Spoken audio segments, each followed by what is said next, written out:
All right, so let me tear this out because I'm going to need a whole bunch of page for notes here, and I don't want that tearing sound on camera. There we go. I'm like, there's going to be a lot of things a lot of health I need to write down. Oh no, I'm scared. Should be. How do you balance a 20th level encounter? Good question. I'm scared. I'll let you know when I What a figure it out. danger. A swarm of flying Tarrasques. Oh, okay, I legitimately have a video of me having a breakdown where I'm just like, I don't want to tussle with a Tarrasque. They're wimpy in 5th edition. They are. Legitimately, I'm crying, and I'm like, I don't want to tussle with a Tarrasque because I am tiny and delicate. And they are very don't worry. large. Don't worry, I found worse for you. Oh, But we are Not by CR, but we are recording. oh, okay. Hello, everybody. You like send it to me. You are watching this from the future because we recorded this in the past. It is a Friday right now. Yes. Yes, time travel. Because we had internet issues on Sunday and we could not record it. So now we're recording it now and then beaming it to you live in the future some other Sunday when we can't play. So Yes. hello, Hello. citizens of the future. And if there is no future, then we had How a are you good watching run. this? Yeah. We had a good run. All right. did we? I don't know. Ask the people watching this. Anyway. That negativity out of my good Christian stream. Not a stream though. It But if they're will watching watch it, will be. Yeah, it will be when the anyway. All right, this is getting weird. Hi, chat. So, yeah, hi chat, Hi. whatever you're saying. Haha, that is funny. Yes, I love agree. you. So hello. It's weird because normally I would be like channel announcements, but by the time we get whatever channel announcements Justin would say, they will not be hopefully relevant by the time Probably not. we push this out. So we're just gonna get started. Yep. So this is one of our one shots. This is not our normal Soldiers of Lich Queen. This is a one shot Adventures in History, which is going to go way back to an event in the world far to the east. No, the west. I'm bad with cardinal directions. West. I know I've got north and south down pretty good, but the other two messed me up. Far to the west, in a forest known as the Veiled Wood, during the very end of an event known as the War of the Stone. At this point, there has been a massive war ravaging the world, basically, as everyone searches and hunts for a stone known as the Stone of Hagdbar. It is the descriptions vary, though it's said that the amount of magical power it contains makes it immediately recognizable upon sight, but the descriptions and stories about it vary. But what is known about it is that people wants it, and it is a highly coveted item, and it has the desire for it and the things that people have done with it have been essentially tearing the world apart. So a coalition has gathered together to destroy it once and for all and rid the world of it and its corrupting influence. This coalition, this group, has gathered in the elven city of Jarendikar, also known as the First City, deep within the Veiled Wood, and they have been fighting off those that would come and try and take it from them as they try and figure out ways to destroy it or dispose of it. And they have been making progress, but they've been fighting for a while and defending the walls of the city, but things have been getting pretty dire lately, and they've been needing some extra help. So, in an attempt to get extra help and hopefully end this thing once and for all, they Prince Lelin of the High Elves has reached out to several powerful individuals that I'll just say we're not necessarily the first choice to be contacted. But now that things are dire, he is petitioned for their aid and asked for them to come and fight by his side to defend the city while they try and just rid the world of this evil once and for all. So, each of you received contact from Prince Lelin one way or another, if perhaps at your home, perhaps magically, if you've run into him before in the past. And all of you have been contacted in one way or another. And we will begin on all of you arriving at the city. Some of you may have arrived. Some of you may have arrived sooner. Some of you, one or all of you may just be arriving. But you've made your way over into the Western Wood. These woods are very strange as you come into them. I don't know. Some of you may have teleported. Some of you may have just walked, or flown, or used your other various methods of transportation as 20th level characters. However, you would notice the woods here are very strange, incredibly dense emerald green foliage as far as the eye can see that seems to shift and change in the corner of your eye. It's like as you look out into the woods, it just seems to be a tangled mass of trees and plants. And then if you look away and look back, you swear the trees and plants are not where they were when you looked last. And it's just like every time you look away, things seem to shift and change. And you have all arrived within the city, a fairly large walled city with large spire-like buildings that reach up towards the sky inside the massive stone walls that surround it, and it backs up against basically a plateau, very narrow plateau that comes up almost like a mountain, but with a top that's completely flat. And then there's a very large castle that backs up against that mountain plateau. The city itself, however, doesn't look as great as you imagine it would normally. Things are a little chipped and burnt. It is clear that the city has withstood multiple assaults recently. The walls have taken some damage. Several of the towers, the tops are gone, and you can see rubble being cleared out of the streets. And the area outside the walls is just strewn with various bodies of those that have tried attacking and unsuccessfully attempted to breach the walls of the city. You can see various creatures and monsters and beings all laying dead on the field that have been kind of pushed aside to make kind of a path up the middle, but making otherwise the battlefield leading up to it more difficult to traverse. And on the day of your arrival, you're all met with various attendants and people and generals who welcome you, and you're brought into the main courtyard of the castle where the one that invited you, Prince Lelin, is waiting to personally ask for your aid. So, as you all come into the courtyard, beautiful gardens that are a little overgrown at this point. Looks like it's been a little while since they've been tended to, most likely because of just having bigger things to worry about. Several fountains around that are very delicately designed and built with almost like a curving lattice-like pattern throughout them, and it's hard to tell exactly where the water is coming from. It may even be magically produced, with a blue and yellow mosaic pattern swirling in the middle of the courtyard where Prince Lelin is standing as the three of you all arrive in the courtyard. And why don't we hear who the three of us are that are arriving? Who wants to go first? I can go first. So, entering is a woman who is pretty heavily cloaked and obscured. There's really not much you can see. She stands at an average height of 5'8". And if you look closely, you can see very striking emerald green eyes with slits for pupils and a smattering of scales across her nose like an e-girl blush.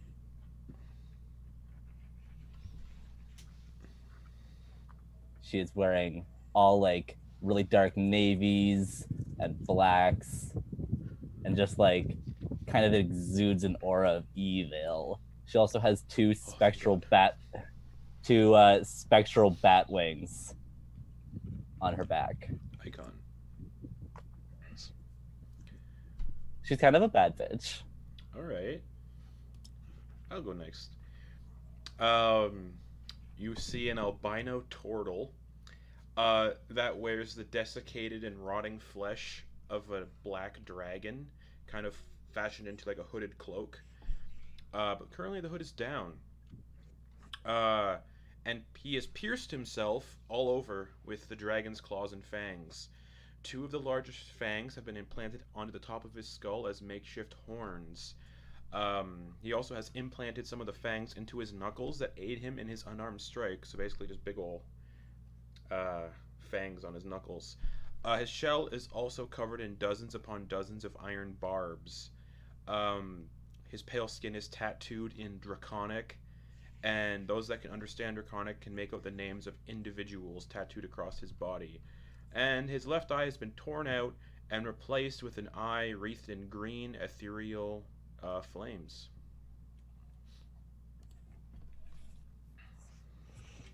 Wow, how am I gonna top that? Also exudes evil. I mean, who wants to top that, you know? Right? So, arriving a little fashionably late, you see an elegant tiefling with pale blue skin and white hair and just pure white eyes, no color to them at all, adorned in light blues, like think Queen Elizabeth meets Jackie Kennedy. This dress right here, Love that energy. that one. She carries herself very elegantly. She knows courts. She's been here before, and you get that sense from her. She's very at ease. And she just exudes an air of Christmas cheer. But Christmas cheer. Christmas cheer. Like the very oh. And she has a dark blue robe, a circlet, a necklace, a ring, and a staff covered in a little bit of frost. She's that cool as fuck. Is that the staff of frost you didn't get? Yes. Perfect. Maybe. Am I salty about it? Maybe. Oh, you also have that in Ravenloft as well. Yeah, I do.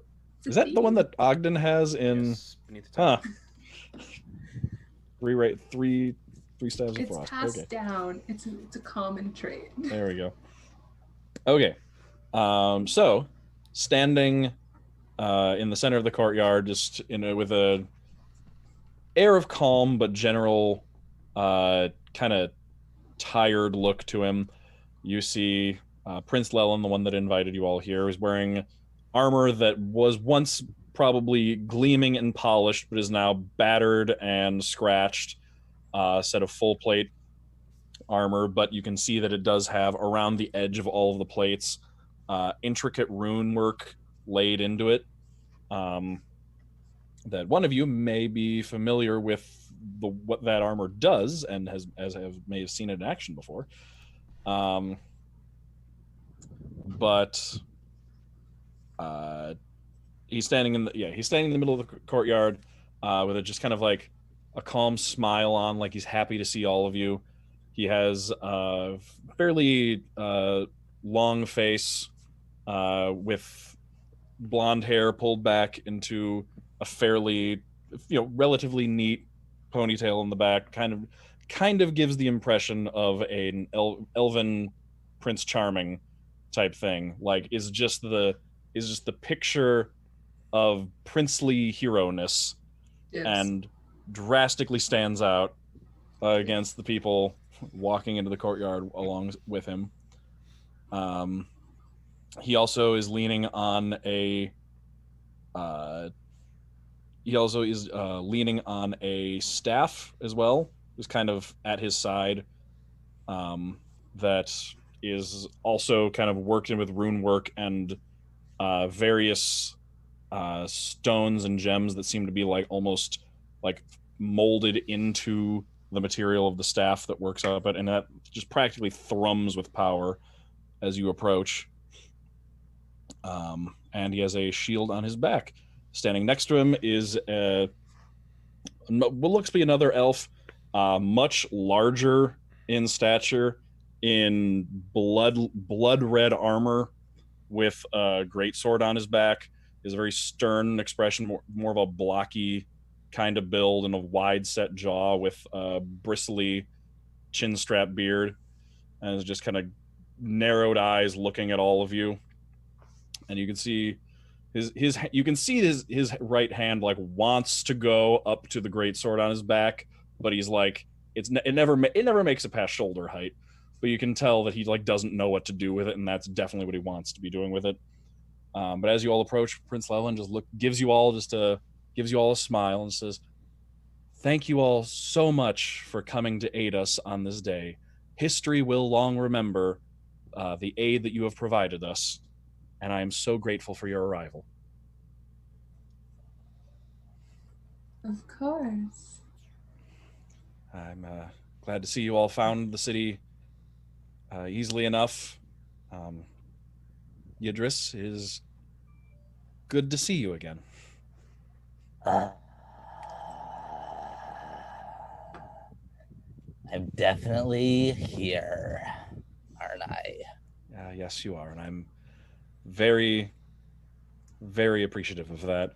And the one behind him looks at all of you and says, "I notice none of you have bowed before the prince." And Leland says, "That will not be, cousin. That will not be necessary. Thank you. These are our guests and allies and friends, and we don't need to stand on tradition and any sort of formality at this point. Don't worry about him. He's had a rough time of it." I mean, I can certainly curtsy if you'd like. No, that won't be necessary. Introductions, I suppose, are in order. I apologize. This is my cousin, Prince Jornairos of the Eladrin from the Feywild. Come to visit and aid us as well.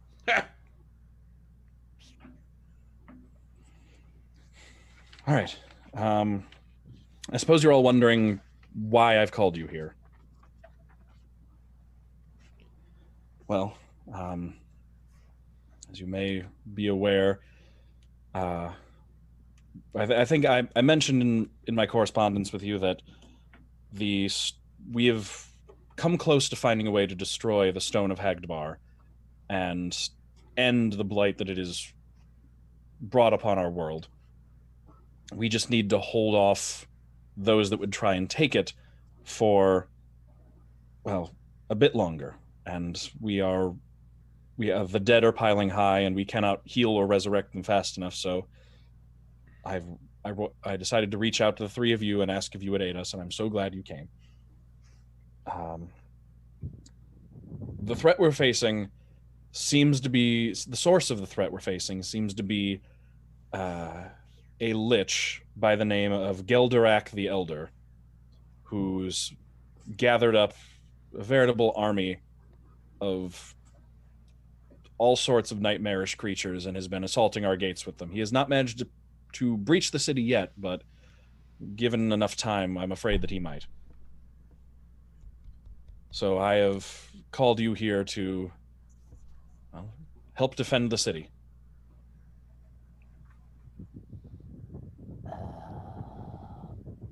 Doesn't sound too fun. A lich, you say? Stop. I'm sorry? A lich? Yes, a powerful, ancient, undead lich. Yes, that is the case. Excellent. The big one in the armor like leans around the prince and is like, "You got something? You have something you would like to share or say about liches there? No. A piece of information that may be helpful?" Probably not. Remember when I was trying to become a lich? Yes. I'm glad you decided against that. This belonged to a lich. I've heard the stories.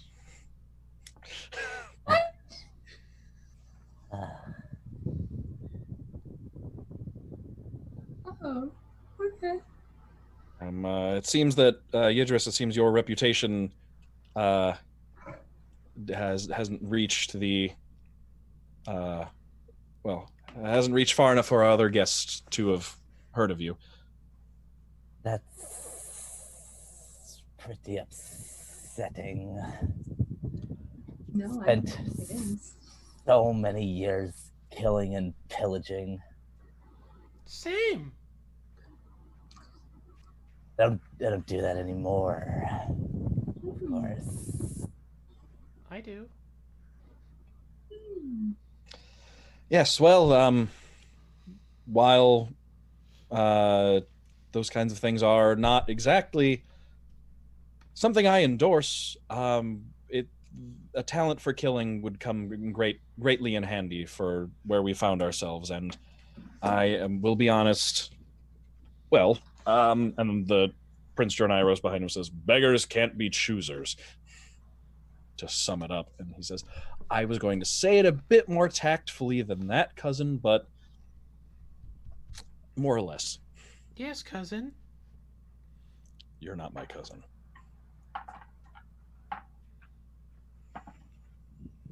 Anyway, That's a good joke. Yeah, that's funny. Thank you. Oh, that was really good. No, not right now. anyway, we have many others have come and heeded the call and have come and aided. We thought that I thought that since you are, all the three of you, some of the most powerful and most refreshed at this point, that you would be. I'm sorry, something funny? It told me a joke. Oh, I see. Anyway, I thought that since you are all some of the most powerful and most well refreshed at the moment, I would ask you to effectively hold the middle, or more. There are smaller threats that assault the walls frequently that we can more or less handle. It's when they send the larger threats at us that threaten our foot soldiers, and the general population of our army that are a bit too much to handle. That I was wondering if I could send you to be sort of troubleshooters in a sense. Guy in the back. If you see trouble, shoot it. That's very funny. Yeah. I have cousin. Do you have the? He turns around and Darnayros says, apologies. Cousin, I'll go get those." And he just like turns and kind of like steps like to the side, and as he does, there's kind of like a green shimmer around him, and he just like vanishes as if stepping through a doorway. And then a second later, steps back like from the other side into where he was standing, holding a very, it's fairly plain and unadorned, but almost gleaming, polished red wood box with a hinge that he hands to Prince Lelyn, and Lelyn turns and opens it up to you. And in it, you can see 3 rows of objects sitting within it that he says, "These are gifts for you." Well, support, more like. You see things you will be provided with. 3 potion bottles, specifically potions of supreme healing. Ooh, nice. 3 each. 3 each. 3 each. Whoa. Fuck. Oh, This fuck, bud. man, this man be loaded. I love him. And then below those, you each see a single, like, it's a potion bottle. It's got a very like round, almost spherical base to it with a like tiny little like bottleneck that comes off of that. And they are filled with what looks to be a shining golden liquid that glows like sunlight from the inside. And he says, these are the last we figured you might need them. These are we managed to put together for each of you potions of recovering dawn, which those of you who are magically inclined would know that these potions of legendary potency and power are incredibly rare and hard to come across, very, very, very difficult to distill themselves, and with good reason, because the effect of this potion is that it provides the effect upon drinking of a long rest. Is that a homebrew potion? Because I don't see Yeah, them. yes, it is. Okay, cool. Thank you. Okay. But effectively, you drink it, you take a long rest as an action. That includes spell slots and everything. And that's one each, or? That's one each. Okay. Sweetness. Yes. Is Prince single? This You don't will know. be satisfactory. I'm glad that these will be helpful to you. We've had our best alchemists working around the day, trying to put these together for you. Hannibal, come back in time. Hannibal got in a time machine. That'd be fun. I don't know if I trust it if it's Hannibal. It works, but you grow gills for some reason and fins, and they won't go away. I don't understand. Hannibal standing there with 2 sets of fins. I don't understand why this is a problem. All right. He says, so I can show you to the fortifications. I can show you to where, if you'd like to rest in the meantime, there I can show you to accommodations. I can also show you to the walls and the defenses. Introduce you to some of the visiting commanders who have come to aid us. I can just let you prepare however you would like.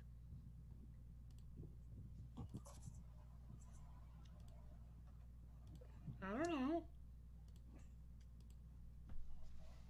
I have no need to prepare. Me neither. Ready. All right. Well, if that's the case, then perhaps I should just show you what we're working with. Okay. Yes. All right. This way, please.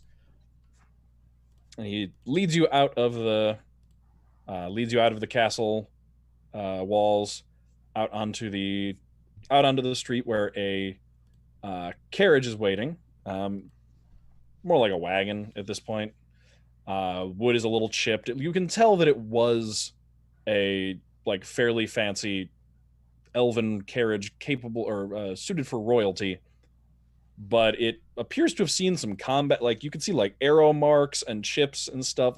They probably started using this to haul supplies at one point, but they brought it back for you. So he climbs in. It's a very large. It's long enough that it actually has instead of having just seats that face each other like this, it has one pair of seats and another pair of seats behind them.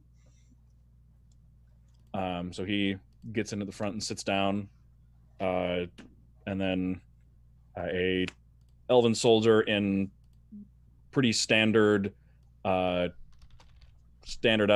issue looking armor with a long sword at her side steps up into the driver's seat and starts getting everything ready to take you over the walls. He says, come, please join us. And Jornairo says, I'll meet you there. And then he just does that. He once again just kind of steps into nothing with a green shimmer and vanishes. I will sit beside the prince. Okay. I will sit across from the prince. I will sit in the middle. Just on the floor in the middle. I'm a turtle. I'm big. There's an entire back section if you want. I'll take the entire back section. All right. I weigh 650 pounds. Okay, so everyone gets in, sits down, and then the turtle you can hear the wagon just groan as he gets on, and the driver looks back and then leans up and pats the horses. It's like a team of 6 though, so Okay. looks like they knew what they prepared, and then they start bringing you along the street towards the walls.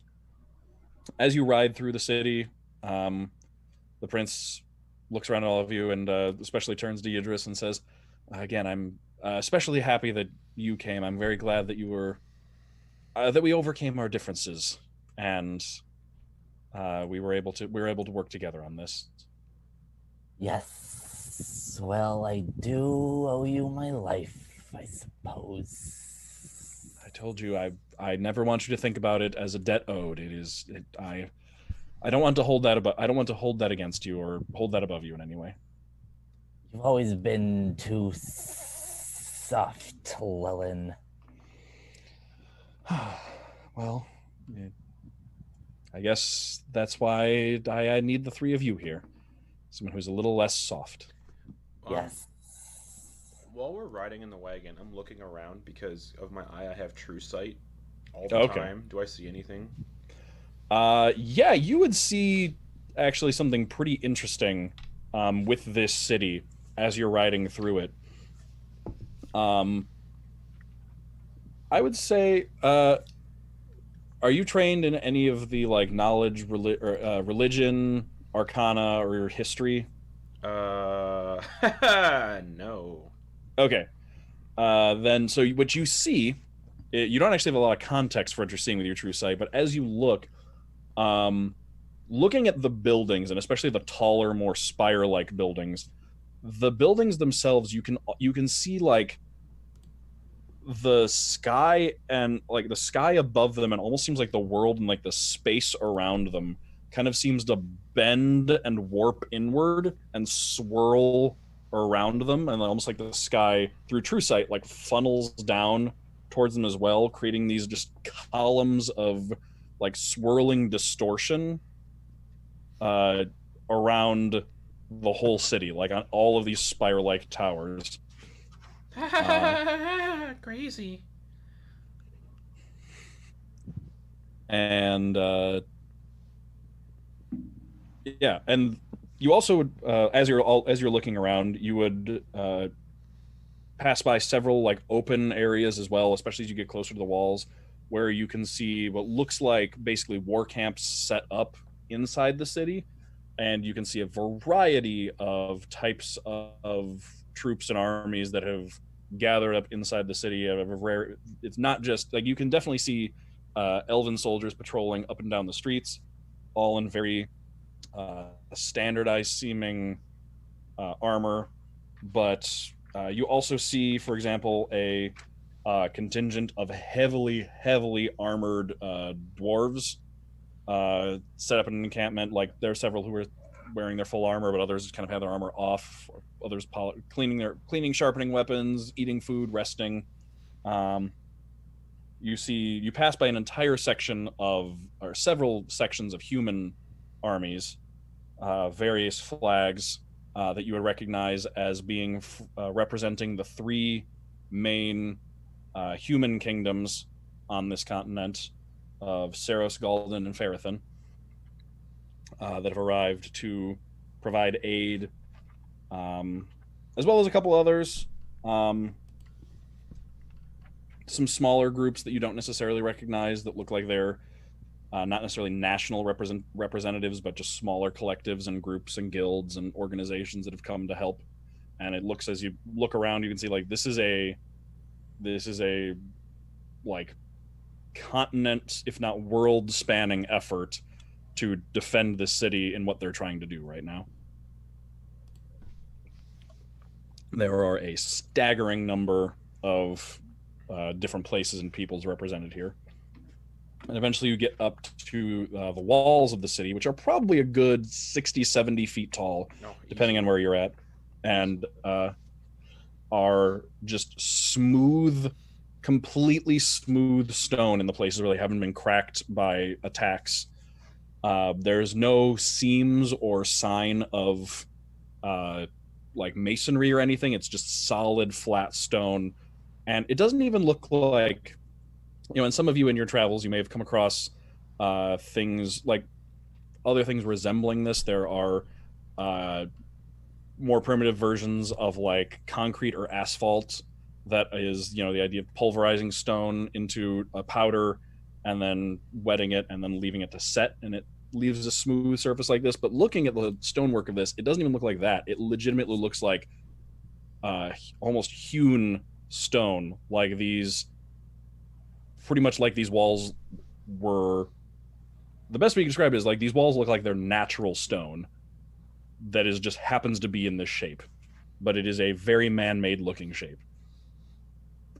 With comes up to the top where there are almost diamond-shaped spikes that jut up like teeth along the entire front side of them, looking out, as well as a much larger spire that comes up over the gates.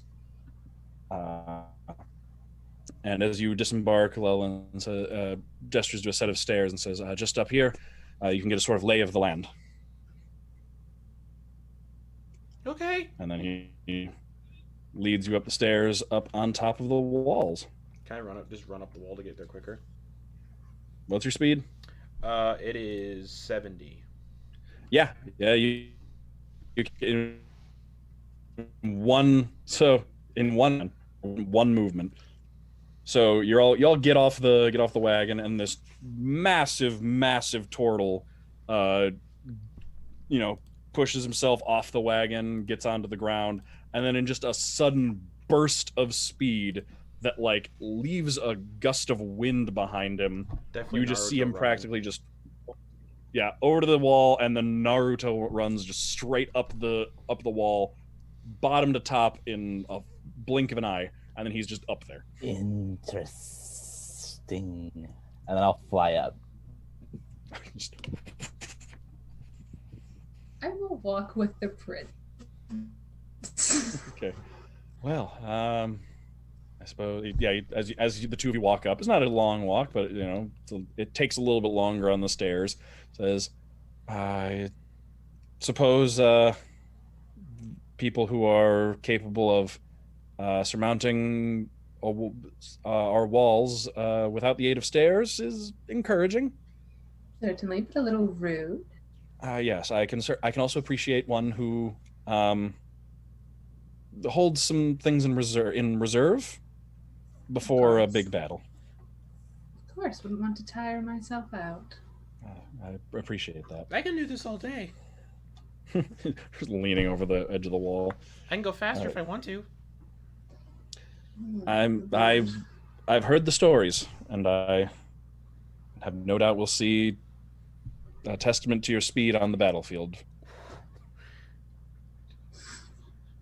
Sorry, doing math in my head. Yeah, it's that fun 20th level monk moment of like, how fast? How many? Boots of speed brings me to 140, and then if I do a dash, that's 280. Yep.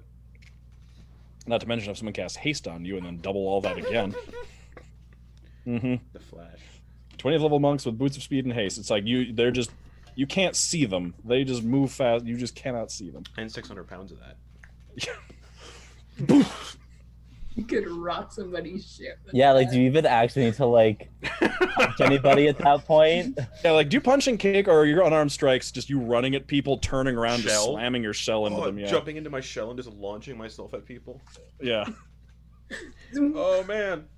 I'm excited. Yo, X Games. X game. X game mode. Just getting your spell, just Bowser spinning. That's what there's Oh, barbs, wait, do you there's have- barbs all over it. Are you Bowser? No. Oh, he does look like Bowser, though, because he said he has the horns, and then he's got the Oh yeah. claws. Are you an albino Bowser? Just play as a half dragonborn, half turtle character named Bowser.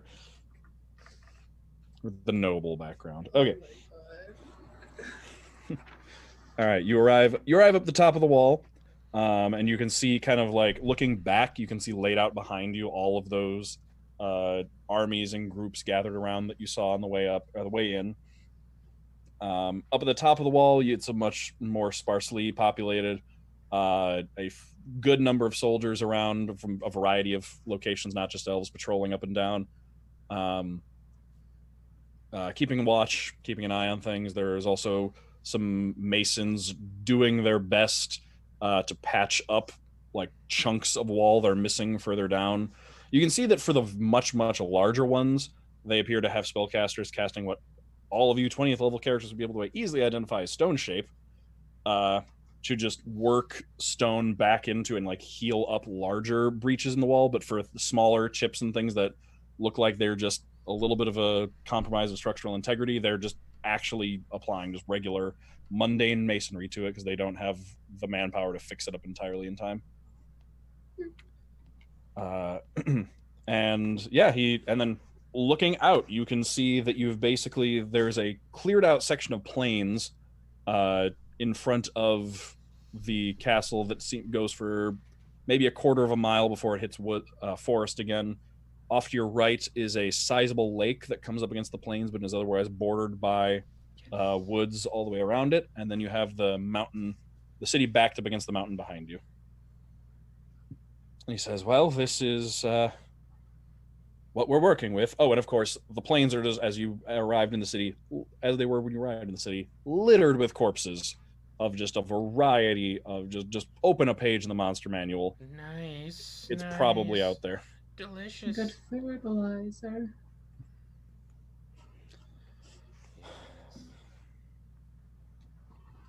And then there's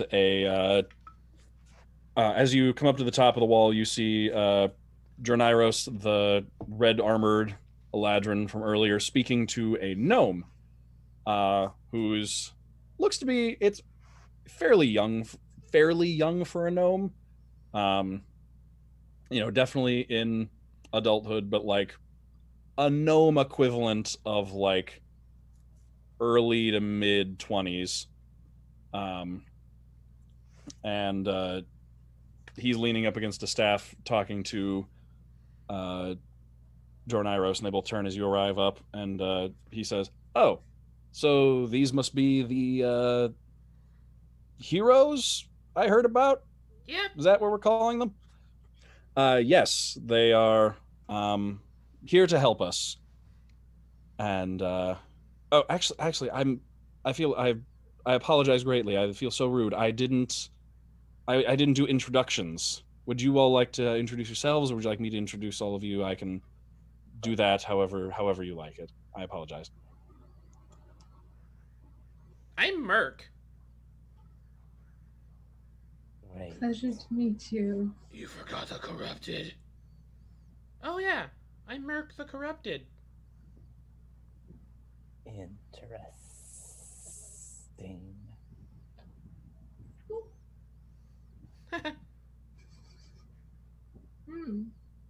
Well, I'm Noelle. It's a pleasure to meet you. And I am Idris, the Black Mage. Hello, Idris. No, there's one more. Thank you. You're welcome. All right. And this I've introduced myself and my cousin. This is this is Sir Gratix of the Gnomish Knights Arcane. He says, hi, nice to meet all of you.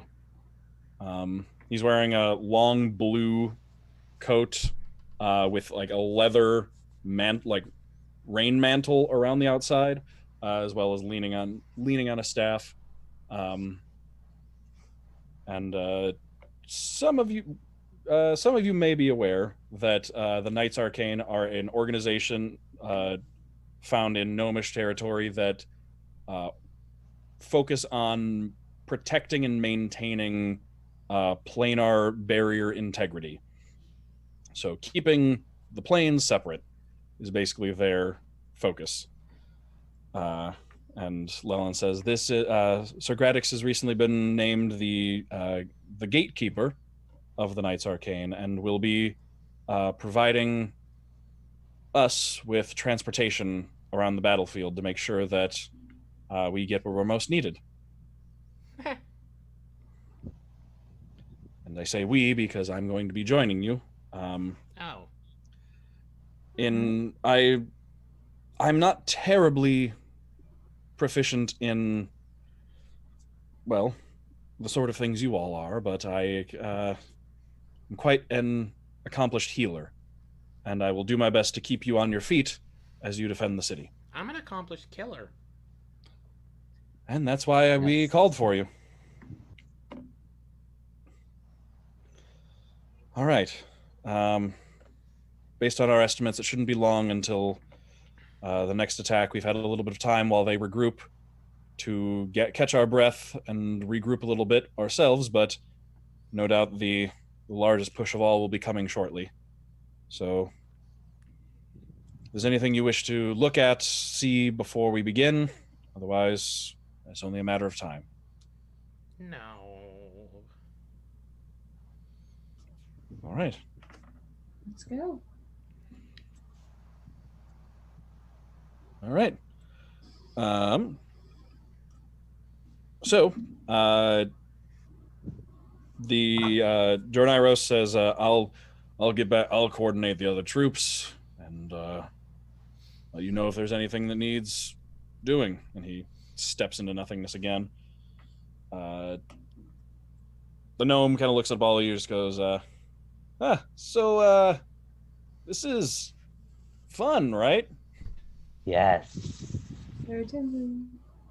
Yeah. It's been so long.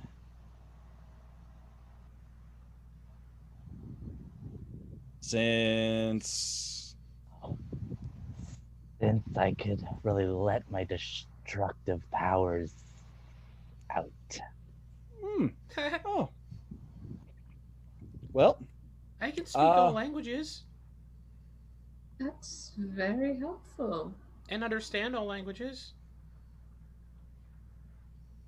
the gnome says, "Hey, how's it going?" in Gnomish. Pretty good. How are you? In Gnomish. Oh, that's pretty cool.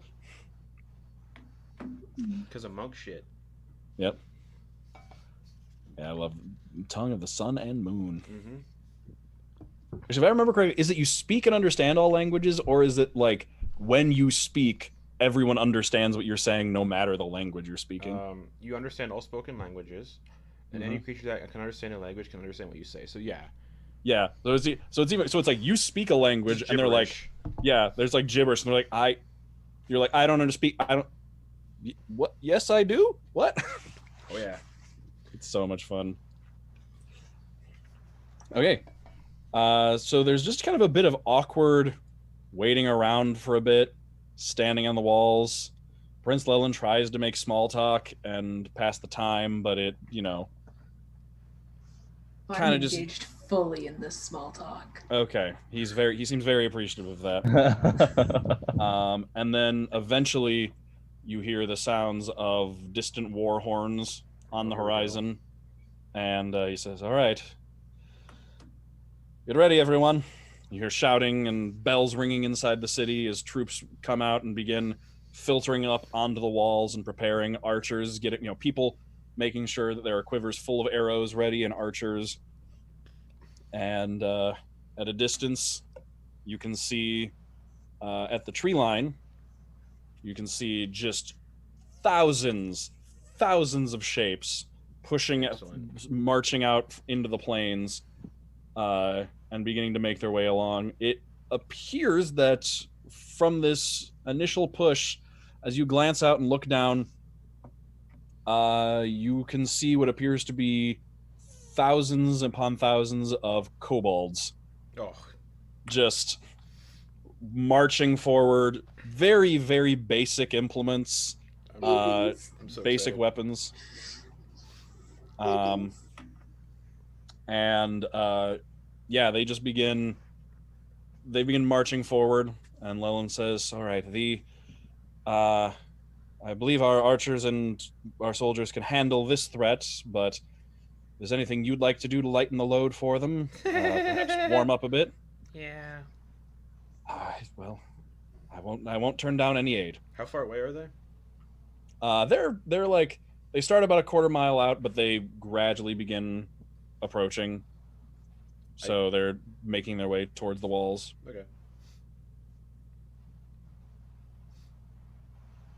I'll Are wait. you confident that your archers and soldiers can take care of it?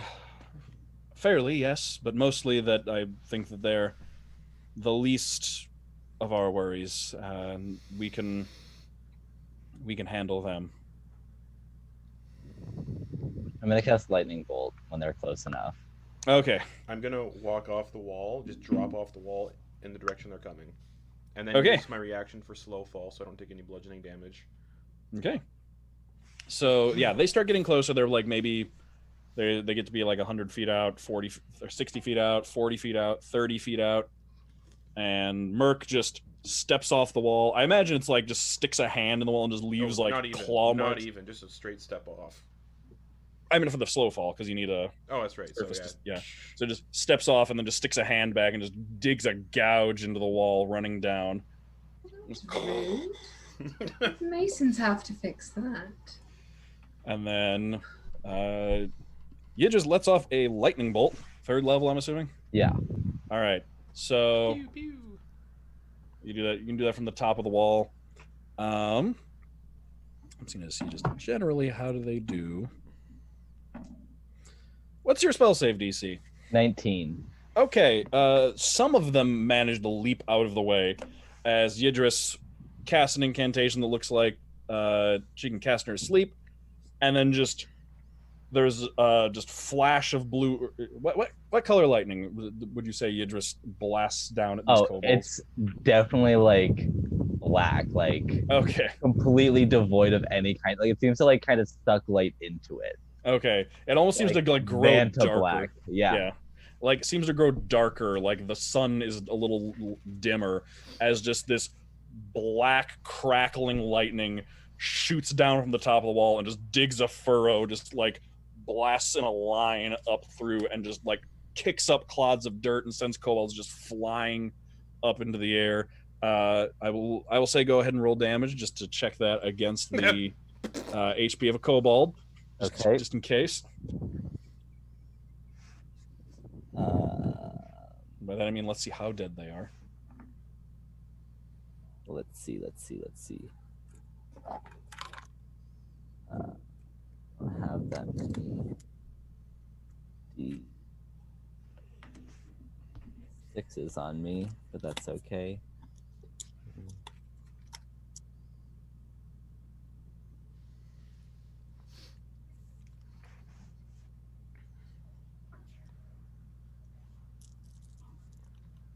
All right. In the meantime, while we're waiting, Merc, you Yeah, and then land at the bottom of the wall. immediately click my boots of speed, just Okay. and then run right towards the kobolds and start throwing fists. Okay. Make me some attack rolls as we go. How many do you want? Start one round for now. Okay, so I can make 2 attacks then. I'm not doing any like monk stuff right now. Okay. So math. 7 plus 13 for the first one. 20. Yes. Okay. And that is 16 bludgeoning damage for the first one. So exactly what so you did triple its health. I'm gonna tell you. Yeah, just running forward full speed 140 feet and then just going for a punch with my spiked knuckle. Just Okay. You have 2 other attacks, right? I have 1 more, 2 attacks total. Don't you have a bonus action Oh, good attack flurry of blows as well? I have a bonus action unarmed strike. Yeah. Yeah, so I Yeah, can do and then 3 you- attacks total. Yeah. Yep. Yeah. So roll all of them. Let's see how you do on all of these. Okay, the second That one is dead. Ooh, Ellie. I need a calculator. Big oops. The second one is a 31 to hit. Oh yeah. You AC at 12. damage on that is 16. Okay. Third attack. Also obliterated. Third attack is 32 to hit. Yep. For 8 bludgeoning damage. Okay. So yeah, Merc just like rushes forward in just a blur of motion. Oh, that feels so badass. And it's like basically just fist aim forward, just runs forward and just like poof, one kobold, poof, two kobold, and then basically has two kobolds impaled on his arm by the time he gets to the third one. And then as he finalizes a punch, he hits, does not go all the way through this kobold, but the other two come off the arm and then just launch into it and send all three of them just tumbling backwards. Wow, didn't know I could do that. And then just let her just. Oh wait, Sam. Yeah. I forgot because I have a feat called Charger. Uh-huh.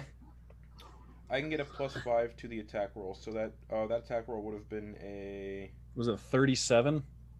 32 to hit. So the damage roll would have been Oh, it's +5 to damage. Would have Okay. been a 14, I think. Okay. So On then the you last do. one. Yeah, your hand pretty much goes all the way through that one as well, and you just shake it off. Charger. And Boop, boop, boop. yep. How much? Wow. How much damage was it for that black lightning bolt? 25 damage. Okay, and then just like next to you, you see this 120-foot line of lightning just carves a trench Yes. into the dirt and kills a lot of kobolds. Let's see, 120 feet. I think it's 5 feet wide, so it hits just like Yeah. one space. Oof. So you see 24 kobolds just incinerated. Like there's just this like sucking in of light, and it's almost like you know how like when you stand up too fast or you're like dehydrated, you can see like almost like these black spots in your vision, like just That gaps. anemic life. Instead of seeing like a flash of light where the lightning hits, you see almost like those like black spots, just like gaps in your vision. And when it clears, there just aren't kobolds there anymore. There's just dust settling to the ground. That is mirrored by Idris on top of the wall. Wow, don't know what's about. Murder. I was just sitting up there, just like, cool. Do I want to waste an effort on this? 20 level monks are so fucking cool. Uh-huh. All right. But then yeah, you basically just start like this section of wall just like stop seeing like threat, basically. Like the advance just kind of like stops after that display. And you can see there's fighting going on all around you. They're like trying to set up boarding ladders, but they're being pretty easily repelled. Arrows are raining down and just like finding kobold after kobold to land in, and you get the sense that this is pretty much just like these kobolds are sent here to be background noise, more or less. Like they are not the actual threat, but they are just cannon fodder. Anytime a kobold tries to step away from me, whenever I could get a reaction, I'm just gonna do sentinel on every single one. Okay, so yeah, they try to leave and it's just destroying them. As you clear out the section kind of down. Gross. Yep. As you clear out the section down in front of the wall, however, you notice that among the piles of corpses, several of the like the piles of corpses around begin to move and twitch, and you hear like growling, snarling, gurgling noises coming from within them. And Merc, as you're looking around, you get a great, excellent view as you begin to count 1, 2, 3, 4, 5, 6, 12 gray-skinned individuals push their way up from underneath the corpses. Looks like they were hiding under there, ready to just leap up. Gray-skinned humanoids with just completely smooth gray skin, that hands that end in very long clawed fingers, fanged mouth, fanged teeth, and a very, very long tongue. Yes. That sticks out Yes. as they just 12 of them stand up around you. Fuck yeah. And that's where we're going to actually start with initiative. What would that tongue do? Yeah. Ugh. Oof. If I didn't have any key points, I'd get 4 more back. Nice. 14 for initiative. Okay. I got a 5. You're far enough away. 15. Yeah. Yeah, you're up on top of the wall. I know what gas can do, and they're a lot of fun. Mm-hmm. Are they? Like, They're so much fun. I feel like Okay. we might not have fun. Let me. They're so- undead, right? Yes, they are. Okay. Okay, so Merc got a 14, you said? Yeah. Okay. Is that the highest? What did Noel get? 15. Oh, okay. I have 208 hit points, though, so I'm good. Nice. Dang. I should be. I'm very clearly not the tank, also. She's very delicate looking. Oh, I do have a 9th level spell. Astral Projection. Oh, yeah, because monks get that. All right. So as these ghasts, not just ghouls, ghasts, all spring up around you, a dozen of them, the first group of them, they're pretty much, there's 12, there's 3, they're kind of split up into 3 groups, 4, 4, and 4. The first group of them just charges forward at Merc. Yeah. Just Makes sense. Makes sense. tongue out, claws flailing. Here they come. So I like And they them. all just gonna come at you with their claws. All right. So that's gonna be 4 attacks against Merc. Go for it. 10. Miss. 23. 23 hits. Let me just check something real quick, though. Okay. Beep, beep, beep. Using the phone. Okay, never mind. Okay. So that's 1 hit. 20. Hits. Okay. And a 7. Okay, so 2 hits total. Yep. So Merc is gonna take 9 on the first one and 10 on the second. So 19 damage total. Okay. I need 2 Constitution saving throws. Oh boy. Alrighty. The phone app sucks for D&D Beyond. I'm gonna just use my browser. Okay. Constitution, you said, right? Mhm. Okay. Does this happen to be disease or poison in any way? I will. Yeah, I'll say that this counts as a poison. I'm immune to disease and poison, Hmm. but not the condition. It says. Okay. Well, it's not okay. Hey, still roll it. Still roll it for Okay. this one. So Constitution, the first one is a 16. Oof. You're fine. Second one is a 13. You are fine. So you can feel like as these claws dig into you, like they get it. They sink into your leathery, thick skin, and you're like, whatever. But you can feel the the ghast curse that they use to hunt begin to sink into you, and you can feel your joints getting stiff as your body starts to lock up. But you manage to fight it off, and you are perfectly fine. Which will bring us to Noel. Okay, so you said they're all like grouped up in like little groups? Yeah, there's basically 3 groups. One of them is grouped up right around Merc. Is there any within 60 feet Of you? of me? Yes. Not really, because the wall is 70 feet tall. Damn it. Guess yeah, trigonometry. Damn it.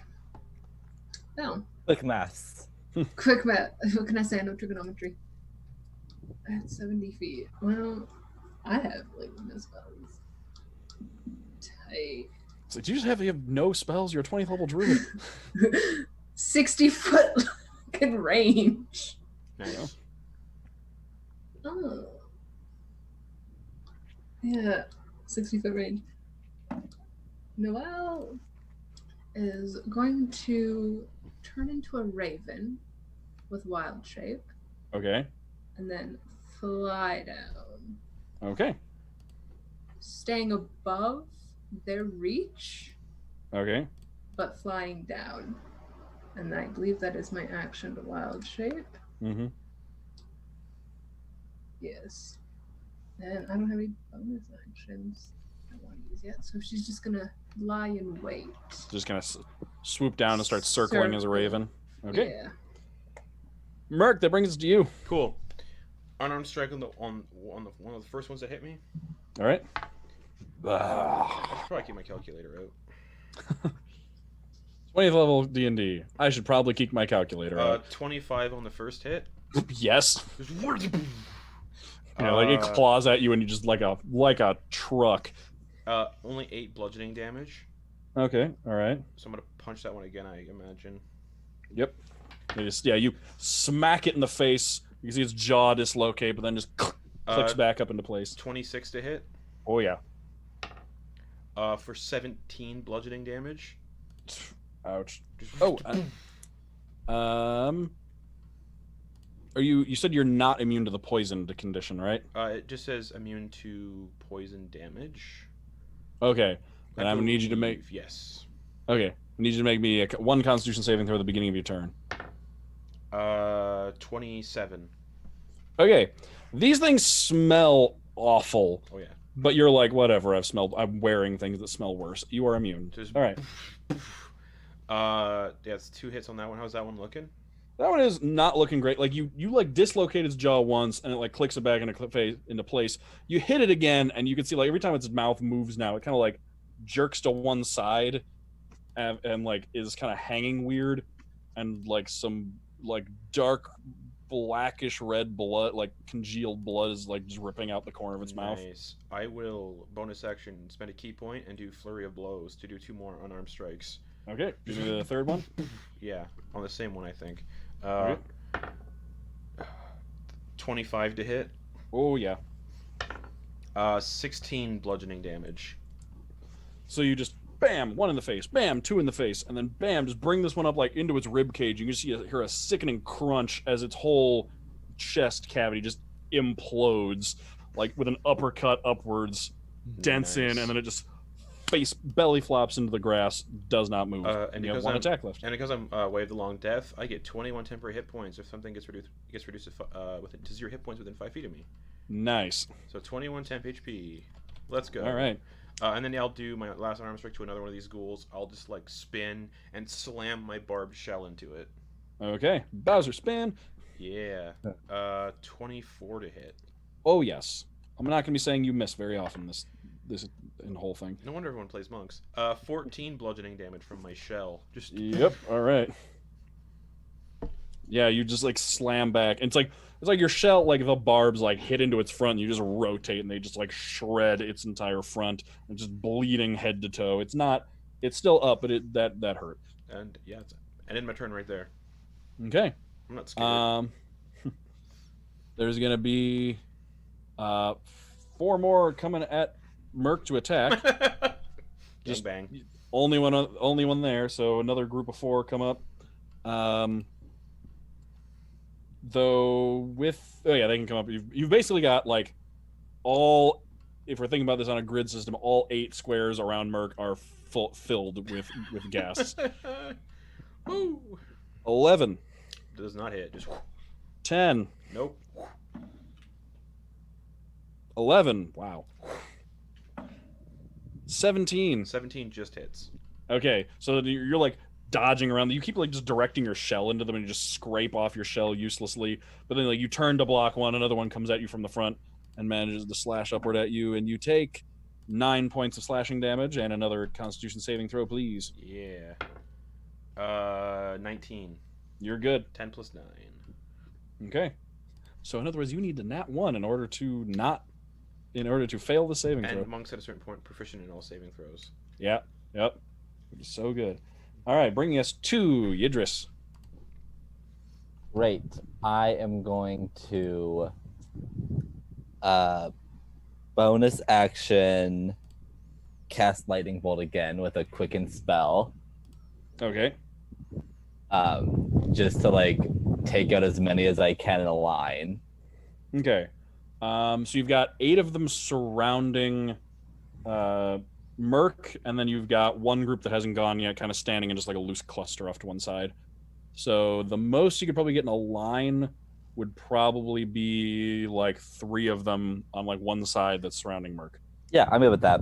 Okay. It's fine, you can go right through me. That'll only get me 2. Bummer. So, all right, you're gonna go. So 3 dexterity saving throws. What is your saving throw again? Sorry. 19. 19. Okay. 7. 11. 10. All of them fail it. Okay. Oh, sorry, you killed one, so there's only 7 around you. There's one open spot. 6, 12, 15, 26, 32. 32 points of lightning damage. Okay.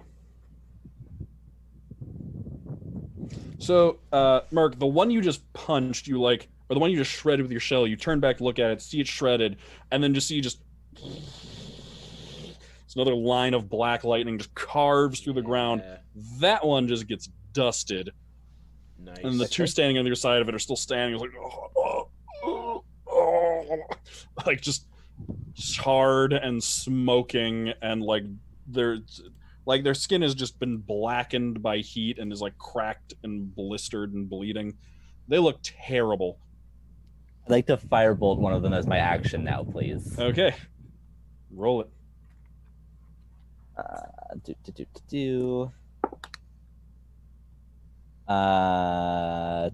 20 unnaturally. Yep. Great. What is that? That's a D10. That's 4D10.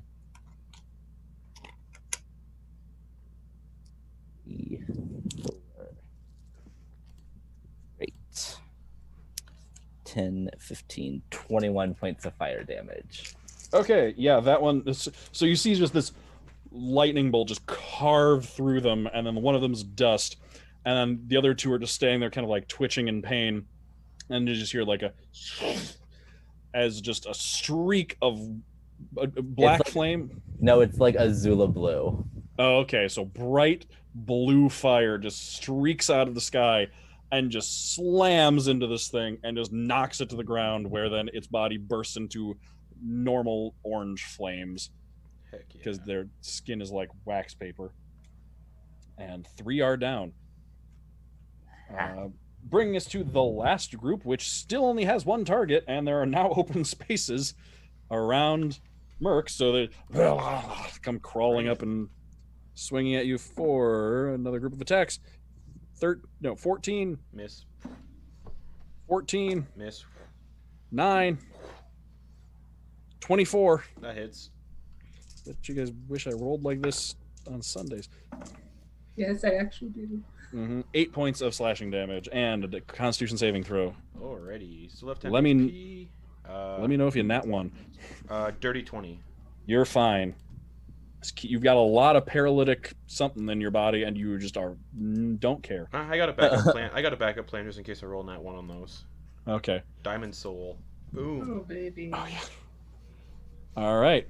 That'll bring us to the bottom of the order with Prince Lelin, who is basically saving all of his spell slots for healing, but he can pulls out his he reaches under his armor and pulls out Yidris. You would see the familiar holy symbol, the familiar yet strange holy symbol that he carries.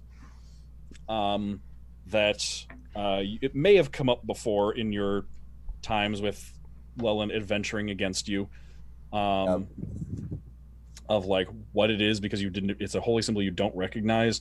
It looks basically like an upside down U, or horseshoe shape, almost like an omega. That when you asked which god is that, his only response has ever been the first. And he's going to reach out, and you can just hear you're not sure. At first, you think it's just the bells of the city, but then you realize that they're coming from in front of you as the sound of spectral bells rings out from around that last gassed by Merc that got hit by the lightning bolt, which fails its saving throw and takes a lot of damage. Yep. Just bong, bong, bong, bong, bong, bong, bong. Merc, you hear this from right up next to you, and you can just see it start to shake, and then its head just kind of explodes a little bit, and just turns to mush, and it falls to the ground. bringing us back up to the top with the first group, which is now entirely gone. So all 4 of those are just now completely dead. There are 8 left, bringing us to Noel. Alright. So now, let's see. What is my range on this? 30 feet. I'm gonna get within 30 feet of the least damaged looking gas. Okay. And then I'm gonna hurl a produce flame at him. You know? Okay. Just Can you do that? Can you do that as a 20th level druid, baby. I can cast spells and ignore verbal, somatic, and material components. That's awesome. Is that just like the 20th level druid ability? That's the 20th level druid ability, is ignoring the components. And turn into whatever you want. Essentially. That's awesome. So I'm going to throw a little fire at it. All right, so just like a little raven swoops over and just mini version of Birdmon. Just flaps the wings, then just like a little burst of flame shoots down at it.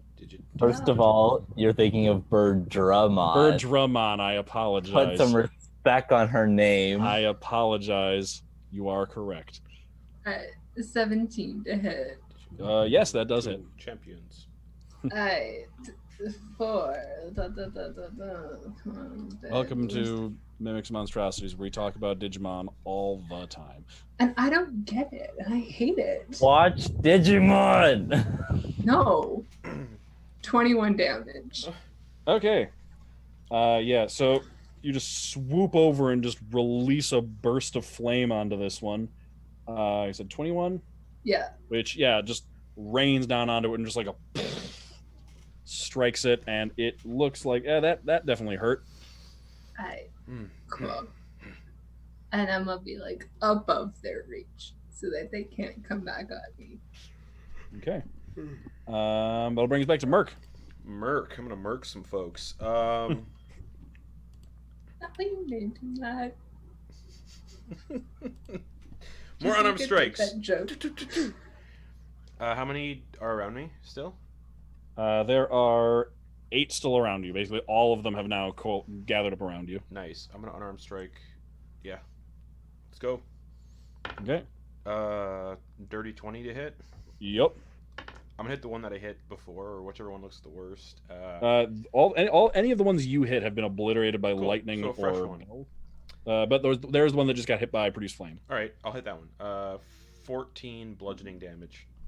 Oh, it is hanging on. It is barely hanging on. Like, it gets hit and it's like staggering in the flames. And you turn and just like punch it like in the neck, and it's like plop, and his head flops back, and he's like pretty much like there's a snap. Something's not attached anymore, but it's still up. Then my second unarmed strike, I will just headbutt it in the chest cavity. Okay. For a 17 to hit. Yep, it had 1 health left, so you headbutt it and just like compress it like a soda can, and it goes down into the ground. And then bonus action, I'll just jump in the air and do a spinning kick to one of the other ones. Okay. 600 incredibly agile turtle.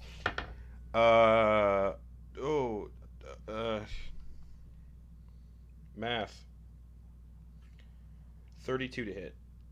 Yeah. For 14 bludgeoning damage. Okay. Spinning kick right to that one, and it staggers back very much injured.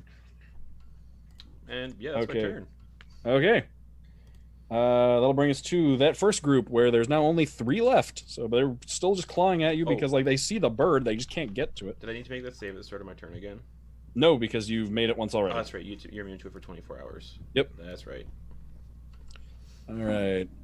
22. To hit me? Yep. Oh, yeah, that hits. All right. Second attack, 15. Misses. And 9. Yeah, miss. All right. It's only 1 hit for 12 points of damage, and give me that Constitution saving throw. Oh, there goes my temp HP. 22. Yep, you made it. Wait, don't you get your Constitution? Isn't every time you kill something you get that temp HP? Yeah, but temp HP doesn't stack though. It doesn't stack, but it can replace. Let me see here real quick. When you reduce a creature within 5 feet of you to 0 hit points, you gain temporary hit points equal to your wisdom modifier plus your monk level. Minimum of 1 temporary. Yeah, so I get my reaction. Is it a reaction? 20 level characters. No, yeah, it's just no action. I get 21 temporary HP right away. Boop, back to Nice. 21. Okay. Back to 21 temp HP. You're untouchable. Damn. Essentially. Mm-hmm. Against a lot of small enemies. Yeah. Okay. And then that'll bring us to Yidris. Great. I'm gonna just like reach out with one of my hands, but you don't actually see the hand because like the cloak is like the sleeves are so big, you know? It's just like the end of the sleeve points up. Yeah. Yes. And then a spectral skeletal hand will like float away from me. And then right as it's about to like grab the throat of one of the ghast, it's gonna split into 2 hands with my Reaper ability, which allows me to target 2 creatures with a necromantic cantrip. I know what you want. And I'm gonna cast Chill Touch against 2 of them. So the first one is 22 to hit. Yep. And then a natural 19 plus 14. So Yes, both hit. Big maths. Quick Heck maths. yeah. That's Yep. 33? Yes, it is. Yeah. okay, so Oh, I am good at math. Ish. I'm not. D&D helped me learn. okay. So are any of them like hurt currently? One of them is, yeah. Okay, One then, that just got a spin kick to the face. okay, then this one is at that one that's hurt. Okay. And it is 3, 5, 11, 17 necrotic damage. Okay. Reduced to half because they are resistant. Yeah, that's fair. You can't really get away from the necrotic damage when you're an evil mage. Death Yeah, yeah. Domain Cleric. And then the other one is 14 plus 6 is 21 points of necrotic Okay. damage reduced. All right. So yeah, they both you can these one hand splits into 2 and both grabs them both by the throat and just courses necrotic energy through them. They're undead, so it doesn't do a lot, but it's still like it still hurts them because you just are your necrotic power is way more powerful than they are, so it just still damages them. And you're like, I don't care that you're resistant to it. Okay, that third group of 4 is still surrounding Merc and is going to keep wailing on him. 16. Misses. 24. Oh, that hits. 24. Hits. And 9. Okay, so 2 hit.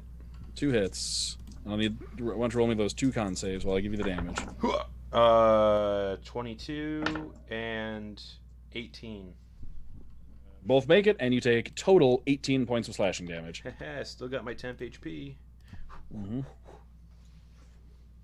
Okay. All right, then it'll bring us to Lelyn at the top of the wall, who's, again, saving a lot of his stuff for... saving most of what he's got for healing spells, but he noticed the necrotic damage didn't do as much damage, so he's going to hold off on Toll the Dead. So he's just going to go with a good old Sacred Flame. Yeah, boy. So against the one that's against one of the ones that got necrochoked, it's going to make a saving throw, and I bet that means it's not going to successfully make a saving throw, so it's going to take some radiant damage. I almost looked at chat to see what they were saying, but All right, so normally Sacred Flame, like first level Sacred Flame, like a first level character casting Sacred Flame, it's like, you know, a little shaft of light, like a little god ray comes down. It's like Lelyn is also a 20th level character. He's a 20th level cleric. So when he casts Sacred Flame, it is just like a column of light. It is like, you know, Thor Bifrost, like column of swirling radiant light down onto this thing. And when it is gone, there's just a smoldering circle of grass where that ghast used to be. Yeah, I'm just in like love. grunts in like sympathy because she like distinctly remembers getting hit with that. It's like, oh, yep, I remember that. Yeah. I am Alright. in love. Back at the top with Noelle. And I'll put a slam. Okay. And she's going for the ones that look the least hurt compared to the others. The least hurt? Okay. Yeah, so the one with the most HP, if Got she it, can alright. assume that as. Mhm. Yeah, you can see the ones that are just. There's still 5 that are untouched. 29. Yeah, yeah. Alright.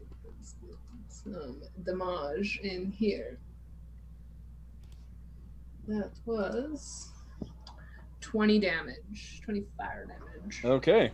So yeah, you just again flap your wings, and another just shot of fire goes down and just lights this thing up for a second before it flails around back. It manages to pat itself out. All right. Anything else? Staying out of there. Flying around. All right. That'll bring us to Merc. Merc is gonna just keep merking. Unarmed Okay. strikes against whichever ones are near me. Yep. There's 2 that have been taking damage already. Quick maths. First hit 29 to hit. Oh yeah. 4. 12 bludgeoning damage on one that looks hurt. Okay. That one is the one that just got lit on fire by Noelle. You turn around, and just punch it right in the gut, and you think if it has a liver, it's in its throat right now. All right, I'm gonna punch it in the throat then. Okay. Oh, almost a natural 20. Hmm. Yeah, that's a 32 to hit Yeah. for 17 bludgeoning damage. So yeah, you like punch it, and you swear, like you punch it in the stomach so hard, some of its bits are like in its throat. So when you punch it, it's just like a pinata, just explodes. There's just bits everywhere. The eye And- flares a little bit out of excitement. And get your temp HP. I still have temp HP. Oh, okay. Was it still at full? No, I don't think temp HP can stack, so I can't go up to full cap. I don't believe. No. So like, if you're below your so it can't stack, but you can replace it. So if you have like Oh, 21 temp Okay. HP coming in, you get rid of the old however much you had, and then the 21 replaces it. back to 21 then, and then That's oh, I was say that's why there's a warlock, because warlocks can get false life yeah. as like at will, and that's why basically if that happens, generally you just assume the warlock has the maximum effect of false life, because they can just keep casting it until they get the maximum roll, and then just Nice. keep that temp HP. So then I will bonus action, go for flurry of blows again. So another key Okay. point. I have 18 key points left. I'm good. Yeah. And I'm gonna do 2 more unarmed strikes at 2 more ghouls, Okay. buttholes. That one is a. Oh my god, my math is so bad. I think that's a 30 to hit. 17 plus 13. Yep. Yeah, it is. Yep, 30. Mm-hmm. For 17 bludgeoning damage. All right, that one's barely hanging on. Seeing that it's barely hanging on, I'm just gonna headbutt it right in the forehead Okay. for a natural 20. Oh, all right. So that'll be 21 points of bludgeoning damage. So you headbutt this thing, and like you're pretty sure its skull is just turned to dust inside of its head, because its whole head just deflates like a balloon after you headbutt it, and it just falls to the ground dead. That's my turn. All right, and that is all of Group 1 gone, which they were about to go next. So it is now just Idris's turn. Great. How many are still alive at this point? There are 4 left. 4 left. Ugh. I want to use all of my spells right now, but I know that I Right? shouldn't. I'm so tempted to use one of them too.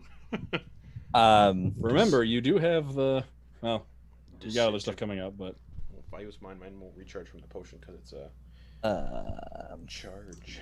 oh yeah. I am going to quicken spell again to Okay. throw down a sacred flame and a firebolt. Okay. I'm just gonna like look at Leland and be like, ah yes, I learned that one too. Okay. So roll the attack roll for the fire. Are these both the same target? No, these are different targets. Okay. So I'll roll for the Sacred Flame. No, that's like a 7. Okay. 19. Yep. So both do damage. Nice. So I'll do the firebolt first. Oh, damage. 5, 10.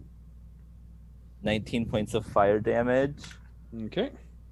to one of them, and then all of my d8s. There's not a d8.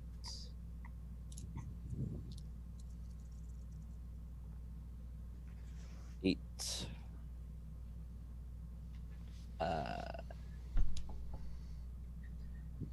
8 plus 7 is 15. 15 points of radiant damage. To the other one? Okay. So yeah, it's like Azula blue just shot of fire straight down that just strikes one like a punch, and then just another column of like radiant light from up above, but like tinged with black, or is it bright and cheery? It's bright and cheery. I can do Sacred Flame from my Warlock pact. Oh, okay. So yeah, this was like actually like a bright, cheery, golden column of light. I am comes down. very multi-class. Mm-hmm. Oh my god. What an icon. Are you like one of everything? No. I'm mostly a sorcerer. First level Stand. everything. All right, and then Lelin, not to be outclassed, will lean down off the wall. He's going to take the staff that he has, which you'd recognize this. You're not entirely sure. You don't have enough just going off of just looking at it to tell exactly what it is, but that seems to be some kind of extremely powerful staff. And he leans down at 3 he can get in a group, and as he points the staff down, a cone of cold just erupts out of it. Yeah. So make some Constitution saving throws for these. We Nope. stand a cold aesthetic. We're perfect for each other. I love this prince. All right, all of them fail it. So 3 that he hits. Take. 13,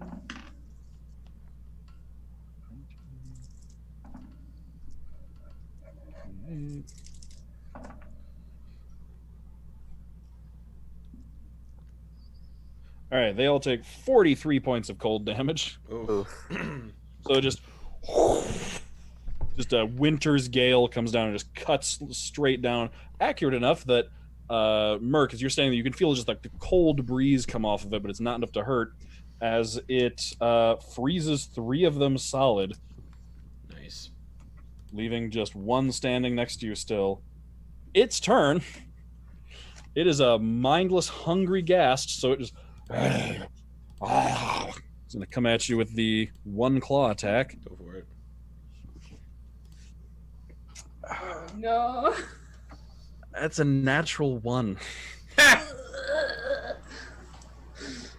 I'm gonna say you could. It's the last one, and it nat 1'd on that. It slips on the ice. Take an attack. You have Sentinel. Take an attack of opportunity.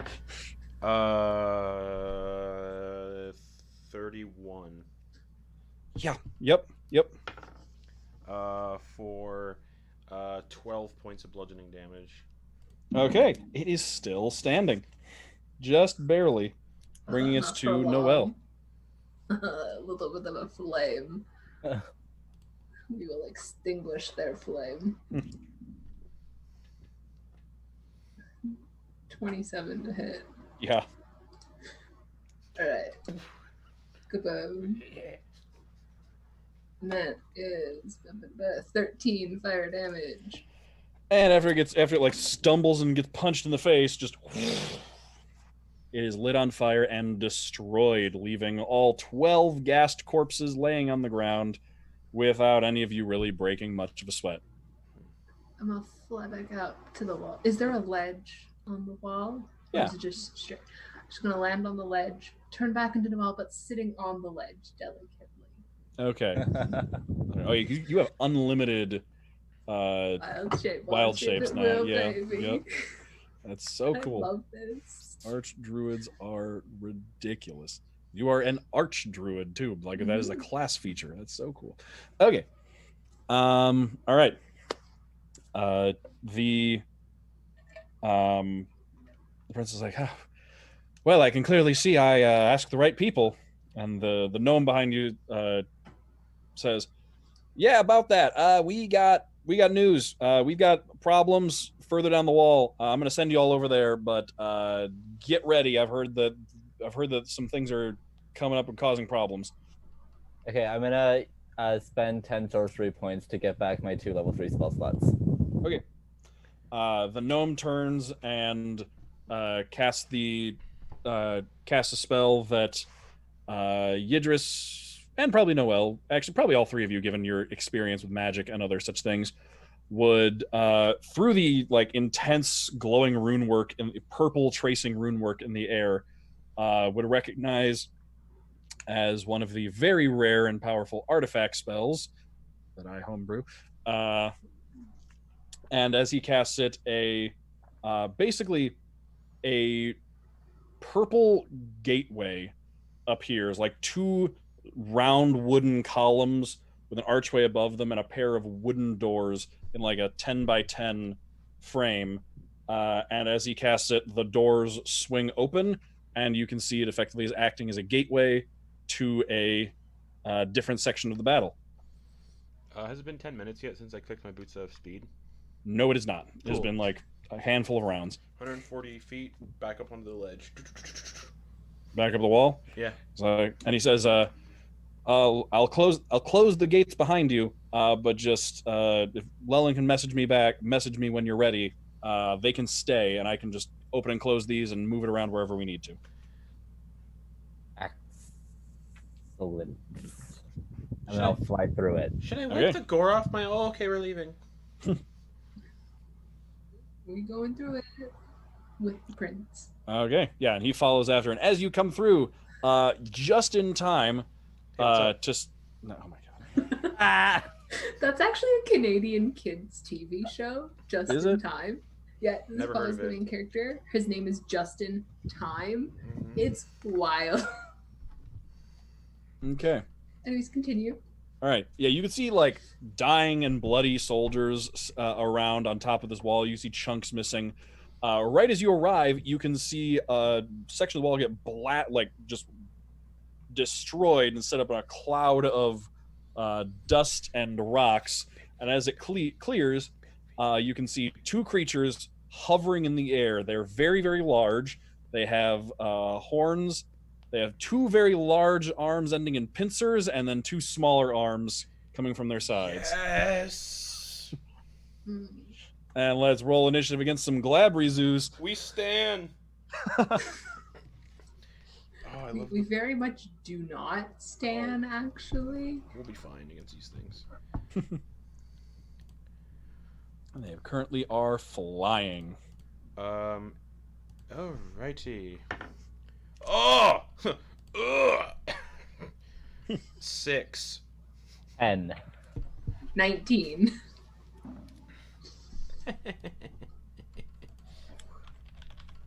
All right. What were those again? Sorry. 6. 6, 10, 19. Okay. Mm-hmm.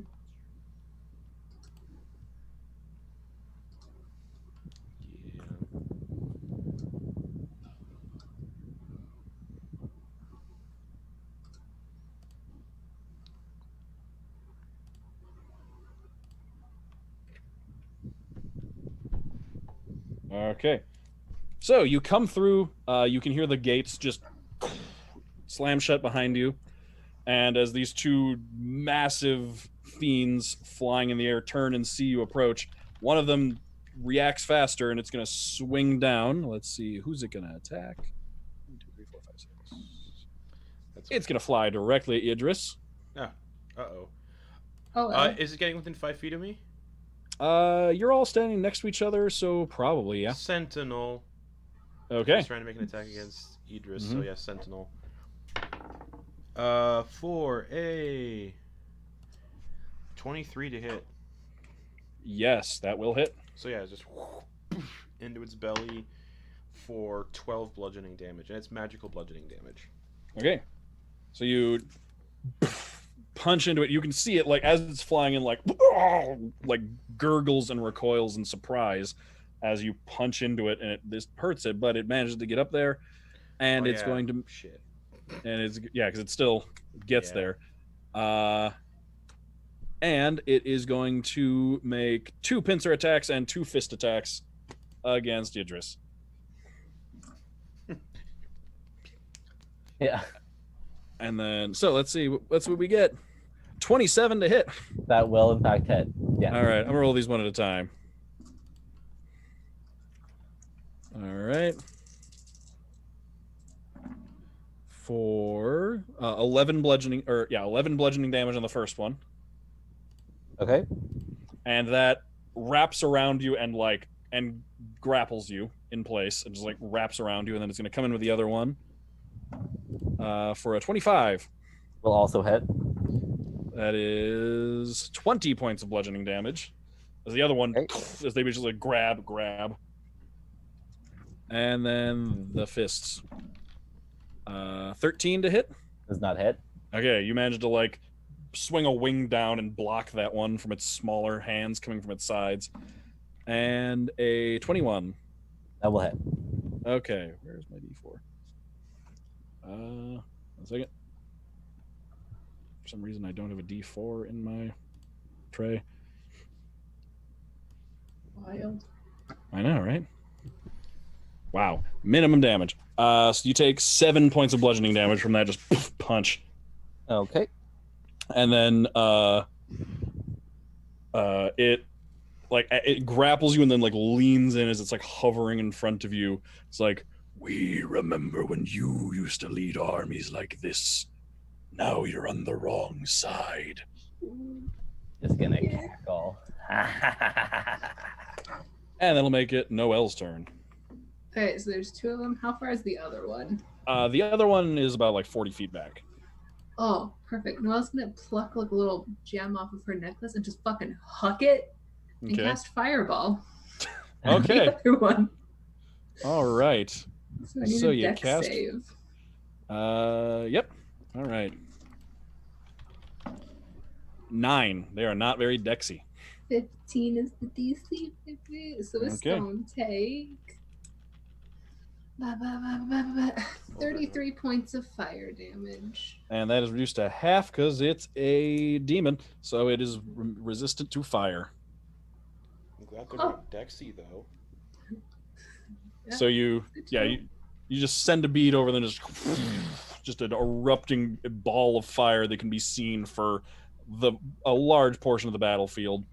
And you can see it standing there in the middle, kind of hunkered down, like it tried to brace itself, but did not successfully. But its natural resistance protected it. That one is gonna go, and let's see. Bring it, fuckface. It's gonna fly. It's gonna fly up into the air, and as partway through, as it's coming towards you, it is at Merc. I'm gonna need a. Actually, I'm gonna need from all 3 of you wisdom saving throw. Ruh-roh. Great at these. I'm glad I took resilient wisdom. 19. Success. 12 plus 23. 7. Success. A lot. 23. Yes. Okay. You all succeed and shrug off the effects of the confusion spell. Oh, I could have shrugged that off anyway on my turn. Okay. And then it comes up and is gonna swing around, and it lands basically between Noelle and Merc, and it's gonna pincer one against one against the other. Bring it. So against Merc, that's a 16. Misses. So, clack, where you makes this loud chitinous cracking sound as it just pinches right above your head, and you just pull your head into your shell. Yep. And against Noelle, 13. Oh yeah, that hits. Oh boy. Oh. I was like, oh, that totally misses. Double AC, baby. Turtly enough for the turtle club.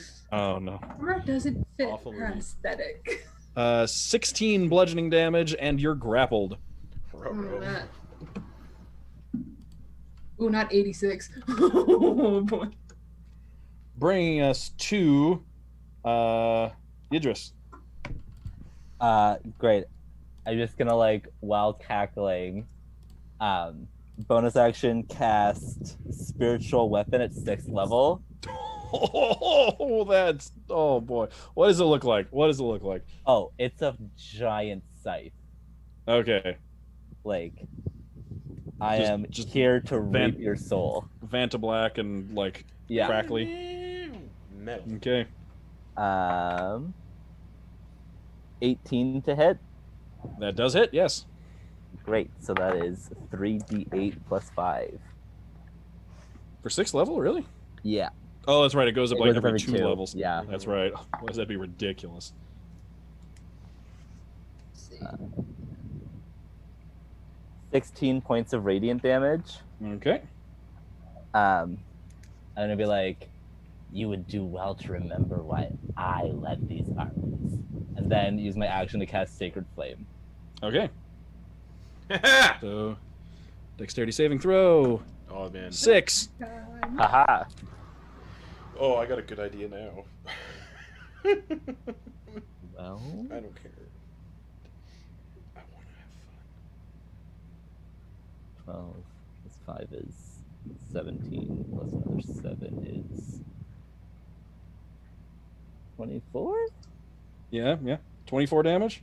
24 points of radiant damage. Oof. All right. So yeah, there's another just onto this thing's back, basically, just groans out in pain as you just hear a sizzling sound from after the scythe slashes into it, and then the radiant light from above, and it just snarls down at you as it's got you held in its pincers. Hell yeah. Okay. And then that'll bring us to Merc.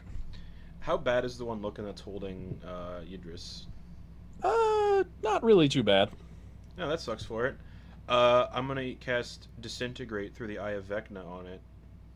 Okay. I need a dexterity saving throw, and then I gotta roll percentile dice. Close. 80. Okay. What's the DC? 18 dex. 15. Fuck yeah! So, yeah, Merc just gives him one of these, and then just the eye glows bright, and then just a beam of green energy just shoots out of his eye. 88 force damage. Oh, now I need a calculator. Wow, didn't know I did that. Disintegrate's dirty. Mm-hmm. Oof. All right. Would you believe wait? Let me double check. Yeah. Would you believe it's still standing? I would. So, but yeah, you Merc just gives him one of these with the big, disproportionately large eye of Vecna that flares with green fire up the side of his face, and then just a beam of green light shoots out, hits this thing in the side, and Yidris, you're up close, it's holding onto you, and you can see it hits in the shoulder, and you can see just flesh and muscle and bone just gets just reduced, it's just erased from reality, not even there. There's just whole chunks of it on its left side just entirely missing. I love that. Screams out in pain. It's barely still standing, but you can the side of its face gets sheared away, and you can see its skull underneath poking out as it snarls down at you and turns its attention over to Merc. If I rolled real bad on that roll for percentile dice, things would have changed. And then I'm gonna do bonus action, spend a key point to do patient defense. Okay. All right. Taking the dodge action. Okay. All right. Lelin gets a turn, and he's like, "Well, wow, okay, you've all got that. You've got that handled." Yep. And he is going to, he's just gonna step up behind Yidris for a 3rd level cure wounds. To give you a little bit of health back here. Oh wait, wow! I really funny story. I rolled for it, realized I didn't need to roll for it because he's a life cleric. He gives maximum healing no matter what. Yep. Rolled maximum anyway. So that is 29 points of healing. Oh, Jesus. Mm-hmm. Oh, Jesus, indeed. Life clerics, they heal when they at a certain level. When they heal, if you're rolling dice, don't. You assume you got the maximum on all healing. It's so good. Okay. Yeah. It's like, yeah, that looked painful. And then the one holding Yidris gets a turn, is basically just gonna turn and just like toss Yidris to one side, but with the wings you can basically just right yourself in midair and stop, and it's gonna turn over and come towards Merc. Because fuckface. All right, it's gonna make 2 pincer attacks. Go for it. I have the dodge action or dodge. That's right. Bonus action. So 24 or 26. So first one hits. Yeah. Second one is a 19 or an 18. Ugh. Yeah, hits. So both hit. Yep. High level combat. AC Damn it. does not really go up. Yeah. For 14 damage Oof. Still have 10 HP. and 12 damage. No longer have 10 HP. Okay. And then instead of its other 2 arm attacks, I'm not paying attention to your health. It's not either. It's hoping you're close. I don't think you are, though. It speaks a word at you. Justin, Yeah, what's up? do you have 150 points or hit points or fewer? I have 176. All right, so you are above the threshold. So while you it speaks a word that only you can hear, and you can feel like just from hearing it, your entire being is like rocked by the power of this single syllable. But you are hardy enough to withstand the effects of the power word. What is the syllable? It's one of those things where you hear it, but afterwards you couldn't replicate it. It's like your bitch. brain It's can't hold bitch. Bitch. just this thing was partly just there, just like, bitch. Man, nope. I'm good. Power word Bad stun. vibes. Power stun's good. Yeah. All right, Power and kills then fun. yeah, I'll make it Noel's turn. Alright, so I'm grappled. Behind it, how much do I got? How much land do I got? I'll say about like 20 feet to the edge of the wall. Okay. I'm gonna use hidden paths and teleport out as my Okay. bonus action. And then my action, So where are you reappearing on the wall behind it? 20 feet behind it. Okay. Behind it. And then fire didn't work, so we're gonna ray of frost. Okay. For a 22 to hit, Yep. Is this the one that was grappling you, or the one that Yeah, got partially one that was- disintegrated? Okay. grappling me. All right. And it's going to take about 22 cold damage. We'll take 11 cold damage because it's also resistant to cold. Yeah. I'm not having a great time right now. All right. That'll bring us to the second one, the one that's like its claws just like grasping at nothing right now because they're like you just escape from it. Mm-hmm. It is going to. It's got one claw on Merc, so it's gonna like am I grappled? yes. Okay. It's gonna just like tighten the grip on you for that, but though it has disadvantage. 16. 16 does not hit. All right, the disadvantage did it. So it was like it. You managed to like wedge your shell in with your patient defense, and it like tries to just, squeeze the pincer, but it does no damage, does nothing. And then other pincer is going to reach over towards Yidris. You may take your sentinel attack of opportunity. Oh yeah. 22. Oh yeah, Yidris, that is a 27 to hit That'll hit, yes. for 13 points of damage. And Okay. 9 bludgeoning damage for mine. Okay, Oh man, that's so Making- cool. making it Yidris's turn. Yeah, you're like in its arms. You just like your fist goes like up the length of its arm into the side of its face. So am I grappled again? You are. Oh yeah, actually yes, because it's with a pincer, so it reaches out and grabs onto you with the other pincer. So yes, it's got That one has got Merc in one claw and Yidris in the other. I will use my bonus action to attack with my scythe again. Okay. The one that is disintegrated. All right, so the scythe like swings over and slashes at that one. Would have been so cool if it disintegrated. Mm-hmm. 19. To hit, yes. Yes. Okay. Great. 1, 2, 3.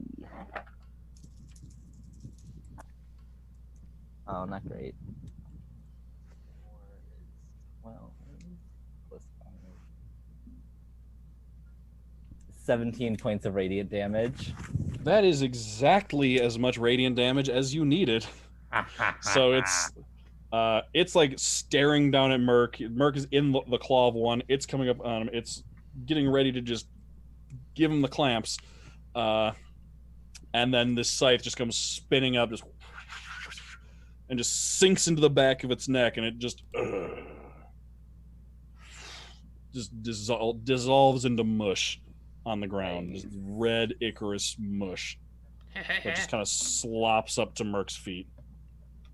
And then I'm just gonna look at the one that like currently has me snatched up, Mm-hmm. and I'm just gonna be like, "You're next," and then I'll do Sacred Flame again. Okay, dexterity saving throw. 18. Fails. Yep. Aha.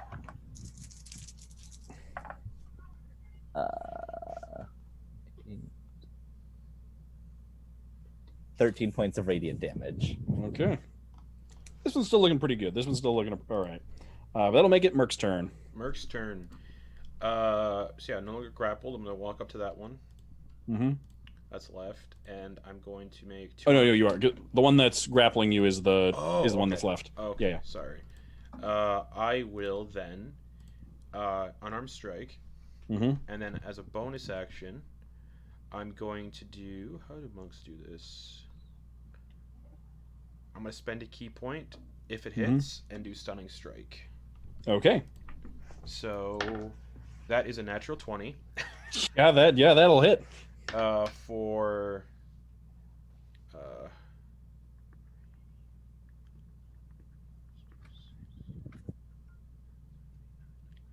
13 bludgeoning damage. Okay. Yeah, monks are a lot of attacks, not too heavy on each one. And then it needs to make a Constitution saving throw. DC, I believe, is 15. Okay, Constitution saving throw. Yep. Wow. I'm gonna tell you, it has a +9 to Constitution saving throws. Yep. It got a 13. Oh, it's stunned. Yep. So you just pop, hit it right in the chin. Its head snaps back, and you can see it just like blinking at nothing as like you practically see the stars popping in front of its vision. So I'll do another. Lose its next turn. I'll do another unarmed strike against it. You have advantage because it's stunned. That's right. Oh, I rolled the same. 22 to hit. Oh yeah. 12 bludgeoning damage.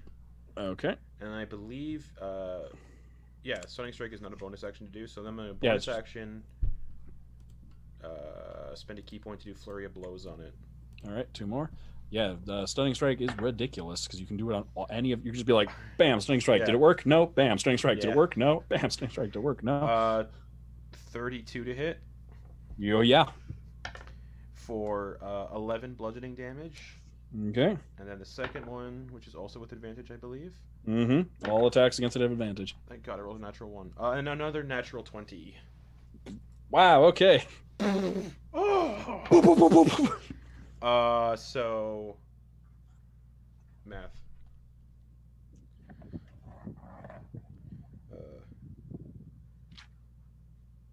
23 bludgeoning damage. Oof. All right. Yeah, it's starting to not look so great. So it is stunned, which means it is incapacitated. It can't move. It can only speak falteringly. It automatically fails strength and dexterity saving throws. All attacks against it have advantage, and it cannot take actions or reactions until your next turn. Yes, and that's my turn. Okay. Leland takes this opportunity to look at it. You're all doing fine. He's gonna pop off a mass healing word on some of the soldiers nearby who've got rocked by these things. Makes sense. So he's just gonna, just a simple one of those just to get them back on their feet. And that'll bring us, Glab 1 is gone. That'll bring us back to Noelle. All right. Fire didn't work. Cold didn't work. She's angry. A literal storm cloud appears. Call lightning Okay. 5 feet behind. She's trying to not hit Merc. Right, yeah, like behind it. Yeah. She's trying to hit. But is this stunned? Because it's a dex Yes. save. Oh, yeah, so the next save, so it automatically fails. Yep. Automatically fails. Nice. Teamwork Hell yeah. makes the dream work. Teamwork makes Stunning the strike is why fucking monks are broken. dream work. I now understand. 18 Yep. lightning damage. 18, you said? Yes. 9. Damn it! It is Ugh. resistant. I'm going to tell you now. It is Yeah. resistant to fire, cold, lightning, and bludgeoning, piercing, and slashing from non-magical attacks. Those are its resistances Demons, You went like- devils. in order. All right. Arsonist can't do shit. Sorry. All right. Sorry. How much damage did you say again? 18. 18. Or 9. Okay. All right. Its turn. It does nothing. It's stunned. Yeah, it doesn't do Yidris, anything. your turn. I'm gonna scythe it first and foremost. Attack with advantage because it is stunned. That was so close to a natural 20, Okay. but it wasn't. So All right. it's still super gonna hit though. It's like 20 something. Okay. 1, 2, 3.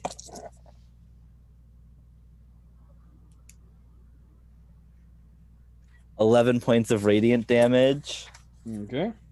and then Sacred Flame again because Okay. it can't. Yeah, it fails. Not- So roll damage. Yeah.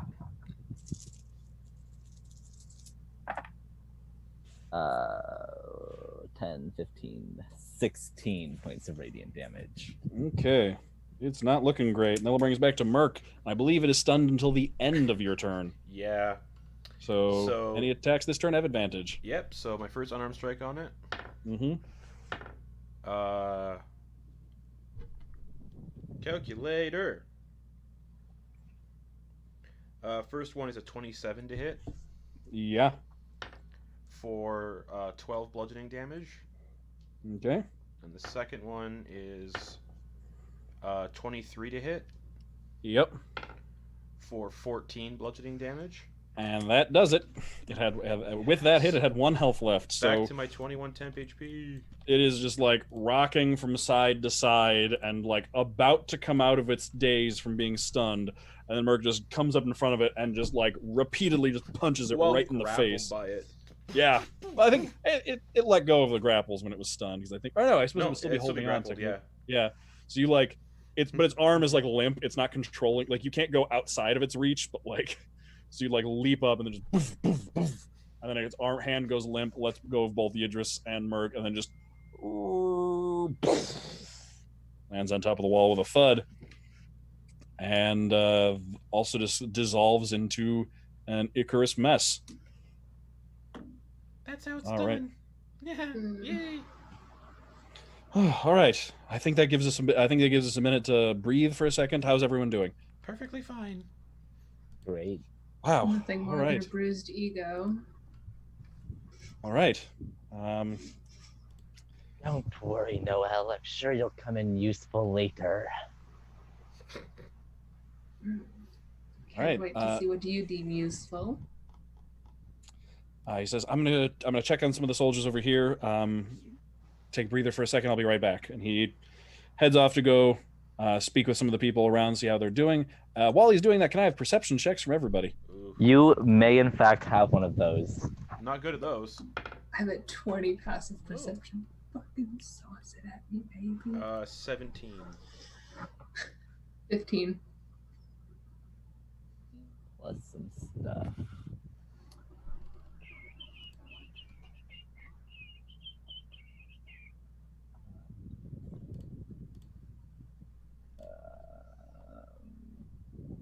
I didn't choose a background, so I didn't. Okay. I didn't take a lot of proficiencies, so it's just a 15. Okay. It takes a minute. You're all looking around. You're kind of on the western side of the castle, looking out, and the direction of the lake. And as you're looking out in the direction of the lake, you can see that there's a fair number of boats, looks like warships, have been actually teleported onto the lake to defend it from the water, in case, because the castle does butt up, or the city at least butts up against the water on one side. It takes you a minute, and as you look over the edge, you can see several ships are listing and starting to sink, and you can see rocketing towards the wall. Well, maybe not rocketing, but moving very quickly towards the wall. You can see a spherical shape flying over the water. And as it gets closer, you can identify one giant central eye and many more coming off the top of it. I made the party fight a death tyrant last night in Ravenloft. And as it's rocked. floating over the top of it's floating over the water, as it like passes by boats, it's just like blasting off disintegration rays into the hull of a ship. You can just see like big holes appearing in the hulls of these ships as they begin sinking.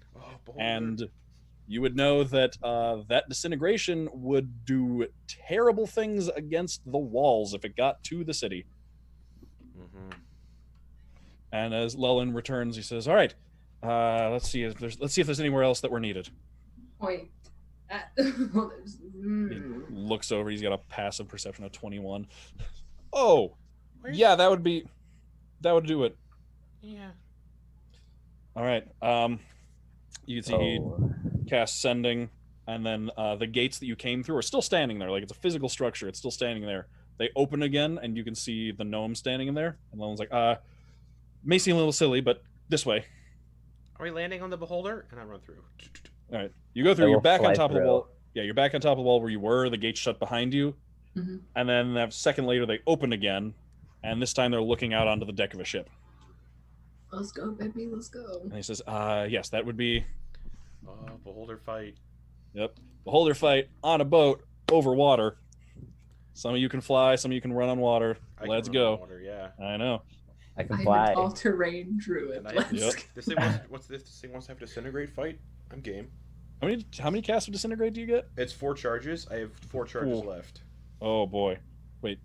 4 charges, you have 4 charge. Oh, so it started with 5? It's 8 charges total for the Eye of Vecna, and it costs 4 to do disintegrate. Oh, okay. So you have... Okay, so it's 4 charges, so you can do it one more time. Got it. I can also do dominate monster if I choose to. Oh, no, I can't. It's 5 charges. Shit! I can. Okay. All right. So you come through just as you can see the beholder approaching your ship. And I will say that since you are approaching the beholder, or since you just kind of pop out on the ship and the beholder is heading towards you, I will give everybody or actually I'll say, no, it sees you coming. It's a beholder. It's got nothing but eyes. It's got plus 12. It has a passive perception of 22. Yes. So yeah, it's good. Yep. It sees you coming very quickly. And let's roll initiative against a beholder. So it's definitely, has it been 10 minutes? I'd assume so. Is this pretty much? Oh yeah, there's a bit of a downtime. Yeah, so it's been 10 minutes. Okay, so no more 140 feet of movement. Back to 70. Oh, okay. Boo-hoo. Yeah, it sucks. Is my spiritual weapon still up? Because that's also 10 minutes. I'll say that actually has like probably a little bit of time left on it. Nice. So let's roll initiative against this beholder. Yep. I got an 8. 18. All right. Dirty 20. Damn, Noelle's just like coming through with these Honestly. fucking initiative rolls. She can't do anything else. Everything else is... Also, Right. is this like a regular beholder? It is, yes. Okay. Not a death tyrant? Nope. I hate Technically, especially against you all, regular beholder I think might be worse. Because Death Tyrant doesn't have that anti-magic cone. No, it has the if you can't regain health in the cone. Yeah. And it'll animate you as a zombie if you get dropped to 0 hit points or something. Yep. Also has this fun thing, like the sleep ray, that just rocked my shit. Last night, she kept getting hit with the sleep ray. All right, Yidris. What'd you get on the initiative? I got an 8. Okay. All right. Yeah, So who got the speedy. Was Noelle the 20? Yeah. Okay. Noelle's first. Then Merc. 8. Then Beholder Boy. Yes. And then Yidris at the bottom. I have a And really then- bad idea. And then Lelin just always puts himself at the bottom of the initiative order because that's where you want your healer. Mm-hmm. And all right, starting off, Noel, you've got this beholder probably 80 feet out from the side of the boat, just coming towards you, 20-foot hover speed, moving as fast as it can. So that's why I said not exactly rocketing. What I know about the anti-magic eye? Roll me a Arcana, history, or I'd say nature with disadvantage will work. Arcana? Arcana would definitely work. I will do Arcana. Okay. For a 21. All right. Yes, you would be aware of its anti-magic cone, which is a 150-foot cone of anti-magic field, which, given that it's 80 feet away, y'all are inside of its anti-magic cone right now. So that's like magic items don't work either. Yeah, magic items don't work. I think, let me double check.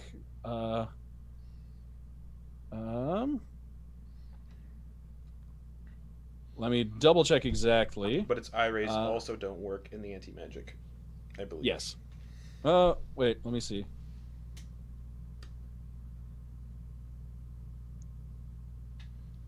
I think they do, because I'm pretty sure, because they're not spells.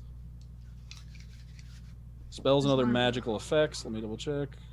Oh no, magical eye rays. Yes, they are magical effects. So yes, it cannot target with its eye rays right now.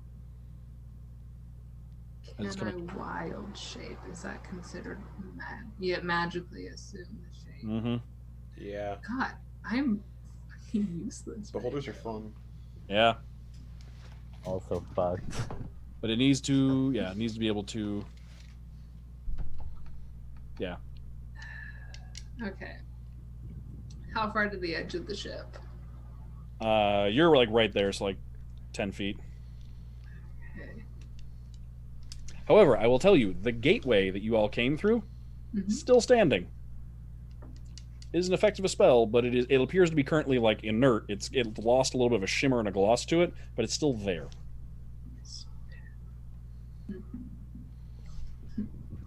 I have a dumb idea I'm sticking with. Okay. So, here, if I were to jump off the edge of the ship, would I be out of this? Like, would I drop down out of the?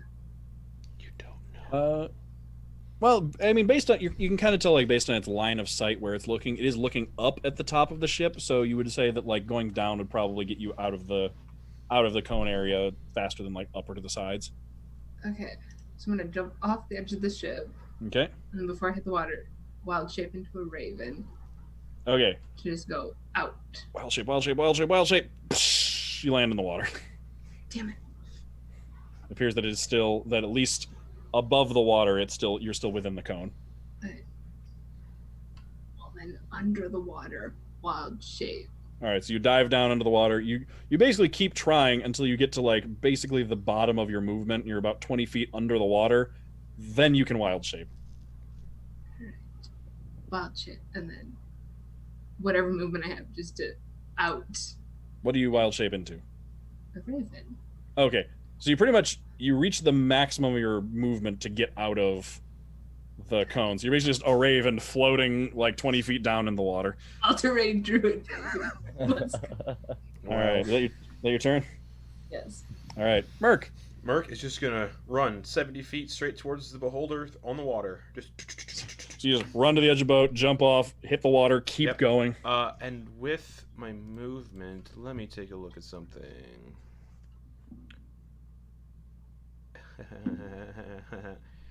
Would you allow me to do a long jump and land on jump onto the beholder? You know what? You've got enough movement. I'm gonna say make an athletics check. Math. 24. Yeah, I will say that you land on top of the beholder. So that's my movement. Are you saying it's an so action just, like, to jump on it?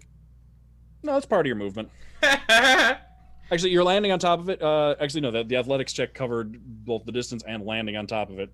So yeah, you just like leap from the edge of the ship. I'm gonna say the ship like rocks to the side a little bit because you like get your feet on the edge and launch yourself off of it. The whole ship just rocks. Okay.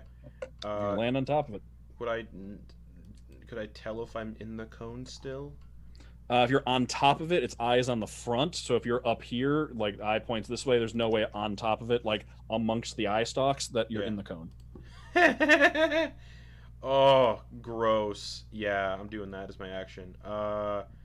Give me a moment, everyone. Okay. I'm gonna do Touch of the Long Death and spend 15 key points. So I'll have 1 key point left. 2 times 15 is 30, correct? Mhm. Yep. So that'll be 30 d10 necrotic damage. It needs to make a Constitution saving throw. Oh my. All right. Damn, you're on X game mode. Yeah. X game mode. Con save, it got 13. 13. 144 necrotic damage. And then just channel this necrotic energy into it. Mm-hmm. So yeah, Idris, Did you just one shot? Idris, like, no, it's still up. Oh, yeah. Idris, you can see Merc just like launch himself off the edge of the ship, catch one of the eye my stalks to heart. stop, and like swing around. And you can see as he swings his hand down, it's just like, it's like, you can almost see like the planar barrier between this world and the Shadowfell just weakened as like this. It's not like his hand is like crackling with energy or anything. It's like you can just see almost like just this, like almost like a funnel cloud of dark necrotic energy like Oh. come down to meet his fist as he brings it down into the top of this beholder, and it strikes down into it. You can just see its skin begin to crack and like age and decay rapidly all of a sudden. That's my turn. All right. End of your turn. It's going to legendary action and eye stalk you. Yeah, I totally don't blame it. Yeah. All right. Dexterity saving throw. This could be anything. 21. You succeed. Which I believe it does not save for half, so you dodge the disintegration ray that it fires at you, Shit. Oh man. making it then That its felt turn. So cool. Yep. On its turn, it is going to use its 3 eye rays all at you. Yeah. I got this. I'm Uh, a tank. Wisdom saving throw. Uh-oh. 14. Ah, I guess. Yeah, you're the tank. You're the tank. Yeah. This beholder's your buddy. You are charmed. Oh, fuck. Not so fun, is it? Are monks immune to the charmed condition at all? I have to use an action to use Stillness of Mind. Okay, so for now you are Yeah. you're hanging out on top hey, of buddy. it. You're charmed. It's But, like if it hurts me with the other 2 eye rays. yeah, it's gonna yeah. Seeing that it charms you with those, it's gonna turn the eye rays outward, and it cannot see Noel, so it's gonna fire the other 2 at Yidris. I'll just be stroking It one of can't. the eyes. I'm in its anti-magic cone. Oh, that's right. Yeah, you're right. Yeah, actually, then yes, it's gonna fire the other 2 at Merc. Petting It's its like, eyes, petting its eye stalk. Constitution saving throw. Okay. 26. Yep, you're. Oh, this one has a half. This one has a half effect. You're All right, as it pretty. fires its enervation ray at you, you're like, "You're pretty. You're my friend," and then you take I'm no longer its friend. 14 points of necrotic damage. I still got my temp HP. And then the last one, wisdom saving throw. But I'm no longer charmed, correct? Because I took damage Correct. from it? Yeah, because you're like, "You're my friend." Ah, no, you're not. 24. You succeed. You do not fall asleep. Into the water. Yep. Immediately start drowning. Am I amphibious? Good thing to find out right now. All right, that's the end of its turn. Nope. Yeah, I can Uh, hold my breath for 1 hour. But I Okay, can't- Yidris, your turn. I'm gonna hold my action to Okay. cast a spell if I am no longer in its magic cone. Okay, you're just gonna hang out That and spell get ready is going to be Toll the Dead. Okay, all right. That'll make it Lellen's turn. Who's gonna in a similar boat to you, back at the top of Noel. Alright, trigonometry. We're kind of going out and up. Okay, what's the Like- swift speed of a raven? You tell me that. Well, so what is a raven's land speed? Let me look it up real quick. because I am smart. If not, we might be shit. We 10 feet land speed. Yeah, so you can move 5 feet through the water per move. This may not have been a great idea, yeah. You're just like quack, quack. The risk I took was calculated, but I am bad at math. Why not a swimming creature? It's not her aesthetic. Okay. Okay. So much Then- so all-terrain druid, huh? Okay, fine. However, you Movement can cast spells down here. not Oh, working. man. Funny. Bonus action, drop the raven, Okay. and then action, turn to like a fish or something. Just a regular fish, Just a nothing regular big. fucking All right, fish. just Fine, Lelin can't see you. He doesn't know that you're an undignified fish. Carpe diem. Trying to make Prince of Prince. all right, and then now you've got the fish's movement. I'll say it's like a 40-foot swim speed. Tight. We swim, swim, swim. Just swim your way closer. Okay, Merc, you're on top of this beholder. Woo! It's looking terrible. Yeah. First unarmed strike, top of its head. All right. 22 to hit. Yeah. All right. And that'll be. I'll do my final key point. for, Oh. for stunning strike. Okay. So it also needs to make a Constitution saving throw. DC 15. All right. And that's also 17 bludgeoning damage. Okay. So let me do the 17 bludgeoning damage. It got a 16 on the con save. So it's not stunned. Mm-hmm. All right. So second unarmed strike, top of its head. 28. Yeah. 14 bludgeoning damage. Okay. And then bonus action, one more unarmed strike. It is looking so terrible. I'm going to tell you that right now. That touch along that thing is gross. Like, Yeah. fucking tagged a beholder by yourself. Oh. Yep. Right? Just 1v1. 30 to hit, Yes. Yeah, that will hit. 14 bludgeoning damage. Okay. 1v1. How I would like you, Beholder? yeah, I'd like you to describe, please, how you kill this beholder. With every punch, because I have the claws, I have turtle claws as well, and claws on my knuckles. With every Mhm. punch, I'm just digging away flesh and digging into its body before I punch my way out of its central eye and do a swan dive into the water. Okay. Like, yeah, punch down inside of it and then punch myself out of the central eye, swan dive into the water. All right. And I'm back So- at 21 temporary hit points. Nice. All right. We even need to be here. Oh, that felt so cool! Like, Alright. I've been doing a lot. Mm-hmm. So yeah, so am you successfully cast Toll the Dead as you see his dead body just falling into the water. Yeah. Oh, Do I see the body fall into the water? you do, and actually, while still in initiative order, Merc, you land in the water too, right? Oh yeah, swan dived out of its central eye. Noel and Merc, I'm gonna need some perception checks. Ooh. Okay. What is a fish's perception?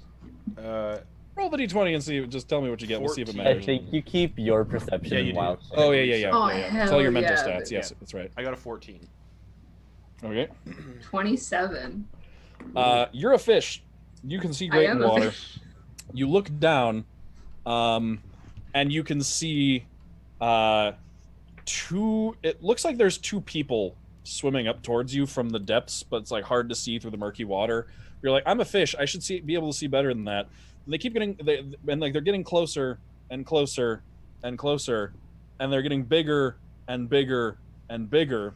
And you realize there are two giants swimming up towards you Yes! from the bottom. I just soloed a beholder. Yep. Oh, That felt that's so great. cool. These are definitely Yep. storm giants then. Yes, they are. Two storm giants. Let's go. Just meta knowledge, but yeah. Oh boy.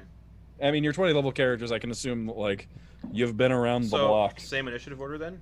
Yes. Okay. So basically, Merc just went. Yep. And am under the water. Mhm. but I can breathe for an hour, so I am good. So, Merc just went. One of the storm giants is going to go. Oh, It but is and little going. fishy, it does not see me. It does not know I am. Yeah. Were you? How close did you get to the beholder? Me? Did you get within 10 feet of it? Did you get within 10 feet of below it? I was just swimming 40 feet. Okay. Oh yeah. So I don't Trying- think you got within. Okay. Yeah. I was They trying don't to necessarily avoid- notice the little fishy. Little fishy. Merc, I'm gonna need Yeah. a dexterity saving throw. Yeah. Yeah. 15. 5 plus 10. That is a failure. Oh, cool. So, Turtles also Um, don't have a swim speed. really, Yep. okay. So yeah, you're hanging out. You land in the water. You look down just in time to see just a bright light up from the bottom, and Yidris, this is how you find out the fight's not over, as a bolt of lightning just comes flying up out of the water. As it just, Noel, you can see it just coalesce a bolt of lightning in its hand into the water and just hurl it like a javelin. And Merc, you take 49 points of lightning damage. I'm good. I'm at 148. Oh wow! Alright, Wonder what After that's after like. hit by that. And Aquaman just like dolphin swims up towards you 50 more feet, and so putting it about 40 feet down from the surface still. Shit. Yidris, your turn. You are no longer in the anti-magic field. Great, but I can't really see anything yet, right? Correct. You saw the bolt of Besides, lightning. like And the giant bolt of lightning. yeah, and you're looking down. You can see just like vague shapes down like 140 feet down in the water, but they're humongous. Okay, I am going to take to the air, and just kind of like fly over to where like the lightning bolt was. Okay. But like, I use my movement and my action to dash, because I want to go like on like an upward trajectory type deal. Okay. So I'm like decently above the water and like looked out, so that like next round I might do something. Okay. Leno's gonna hang out on top of the boat, and he's just gonna call out, this armor makes me not great in the water, but I'll do my best. If anyone needs help, come back to the boat. That'll be the easiest. So he's just gonna kind of hang out on this turn, and that'll bring us to. Actually, he's gonna. No, he'll. That'll bring us to Noel at the top of the order. You're a fishy. I'm a fish Mm-hmm. that can cast fire underwater. Which will do, I believe, half damage. Everything has resistance against fire damage if it's submersed in water. Mm-hmm. So we're gonna just swim back to the boat. Okay. Just turn around and just swim away. Like, I was never here. I Okay. was never here. Yeah. Okay. Just double move. That's your turn. Mm-hmm. Okay. Giant number 2. Oh fuck. Yeah, there's 2 of them. Oh yeah. I don't know what this little Giant- fish is about. Giant number 2 is just gonna move and dash, and just swim up and just breaches out of the top of the water, like its head nearly is level with the deck of the ship when it comes up. Like its waist is in the water, and its head is nearly level with the deck of the ship, and it's like looking around. It sees Merc down in the water, and it sees Yidris up in the air. This thing is huge, and that will then make it Merc's turn. Yeah. How far down was I when I jumped into the water? Let's say you went 10 feet down after falling. You weren't that high above Alright, the water. I'll swim up 10 feet so I can stand on the surface. Oh no, I have to run across the water. I can't just stand on the water. Yep. Yep. Didn't think of that. All right. I mean, you like while you're in the water, you can like get up and move Yeah. on top of it, but then you're gonna stop and then land in the water. Okay. Yeah, I'm gonna get on top of the water and then start Okay. running back towards the boat using because I was 70 feet away. I don't have a swim speed, so to get to the surface, that's 20. 20 feet. So I have 50 feet left. I'm gonna do bonus action. Oh, I can't do a bonus action to dash. I used up all your key points. Yeah, I did. Oof. All right. So I'm going to instead. Fuck. Let me see what I can do here. Yeah, I'm gonna run 50 feet towards the boat. And then Okay, so you get up out of the water and then just. claw back into the water. All right, this thing came up like pretty much close to you, so it is going to make an attack of opportunity with its great sword as you run away. 28 to hit. That does hit though. All right. That is 23 points of slashing damage. As I'm running, I'm gonna use an action and drink that potion of long rest. Okay. You drink this potion and like it feels like you're drinking a sunrise. Like your whole body fills with energy. All of a sudden, you basically get a full night's rest in 2 seconds. So that's like health and everything too, right? Yep, health and everything. Key points, health, any expendable abilities, all back all up. 20 key points back. Yep, you feel amazing. It is like electricity and sunlight running through your veins. So I haven't used a bonus action yet then. Correct. So I'm gonna use a bonus action and do Step of the Wind to dash back to the boat. Okay, so you back up on top of the boat next to Lelin. I was like, oh, that's a giant. Yeah, it sucks. Mm-hmm. All right. Other giant's turn. It's gonna swim up to the surface. Actually, this is the one that threw the lightning. Its lightning strike did not recharge. It's gonna just reach over and just grab a piece of ship debris from one of the sinking ships. Actually, yeah, it reaches over, it grabs the anchor off a ship, snaps the chain, swings it around, and is gonna use it as its rock throw, and is gonna hurl it up at Idris. I'm back at 208 for hit points. And you really got It rolled a 17 to hit. Does not hit. It rolled a 3. So just throws this anchor straight up. You just like fly to the side. This entire metal anchor just soars up past you and goes like, let's see, how high, what's the range on this? Let me just, yeah, it goes like 200 feet up into the air before you just see it come down and crash down. You hear a splintering of wood as it lands on another ship's nearby. But it does not successfully hit you. But now both of the giants are on the surface, and it'll make it Idris' turn. Great. Are they within 30 feet of each other? Yeah, they are. I am gonna look down at them, do some fun little sorcery stuff. Like the hissing and the hand moving and the whatnot. And I'm gonna cast Abby Dulzum's Horde Wilting. Yes. Okay. Is that a saving throw? Yes, it's a Constitution saving throw. Okay. And I'm going to actually let me just double check what this costs. Yeah. I'm gonna force one of them to make the save at disadvantage by heightening the spell. Okay. So the first one will make the save at disadvantage. He rolled the same number both times. It got a 28 on the con save. God damn it. They are big, beefy boys. And then the second one got a natural 20, so that's a 30 on the saving throw. Yeah, I mean, I was expecting them both to save. That's all right, though. I'm going to be over here rolling for a hot minute, though. Mm-hmm. They still take half damage? They do, yeah. All right.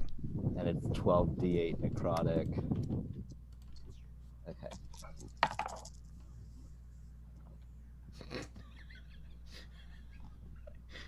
Oh, man.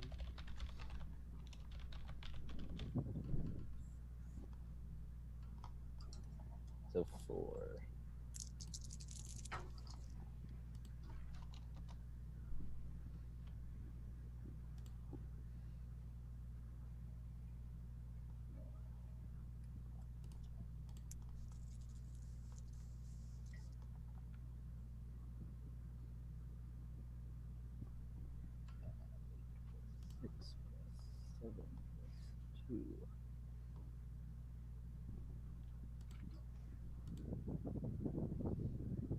Okay, it's 28 after being divided.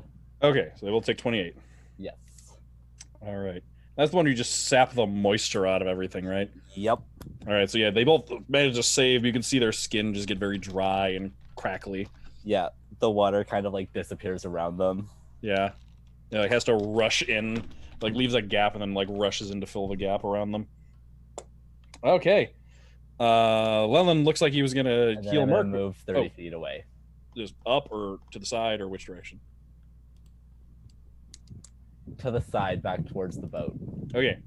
Merc, Leland looks like he was going to heal you, but you look absolutely fine. So he says, maybe it's time maybe it's time I did something a little less healing. Okay. So Oh, fish. That's great. I'm vibing. let's cast a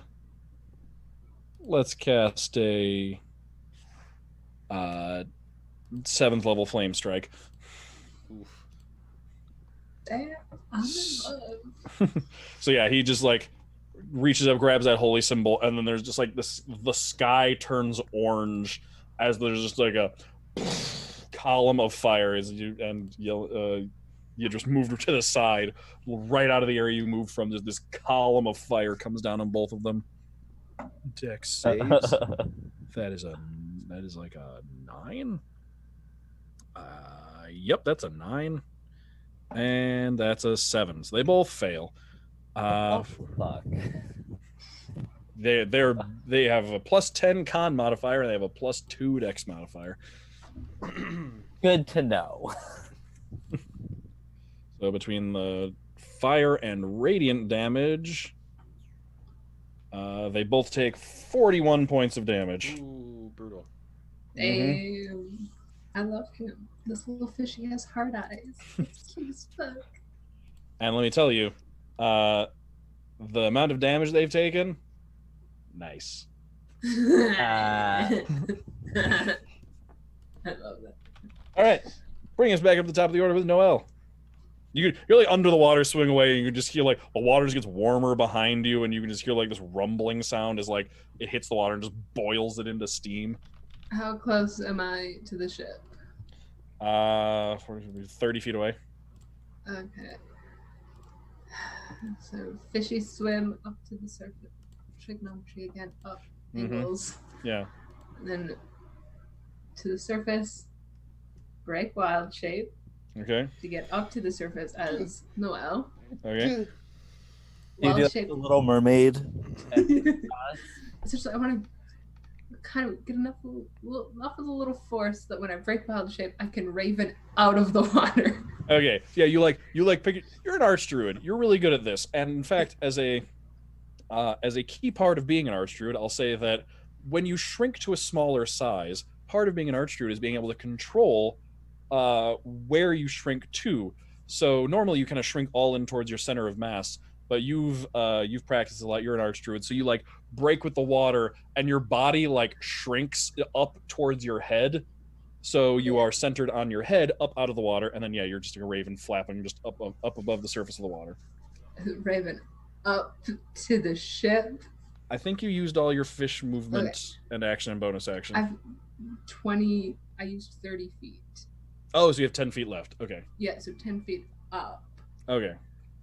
So you And can then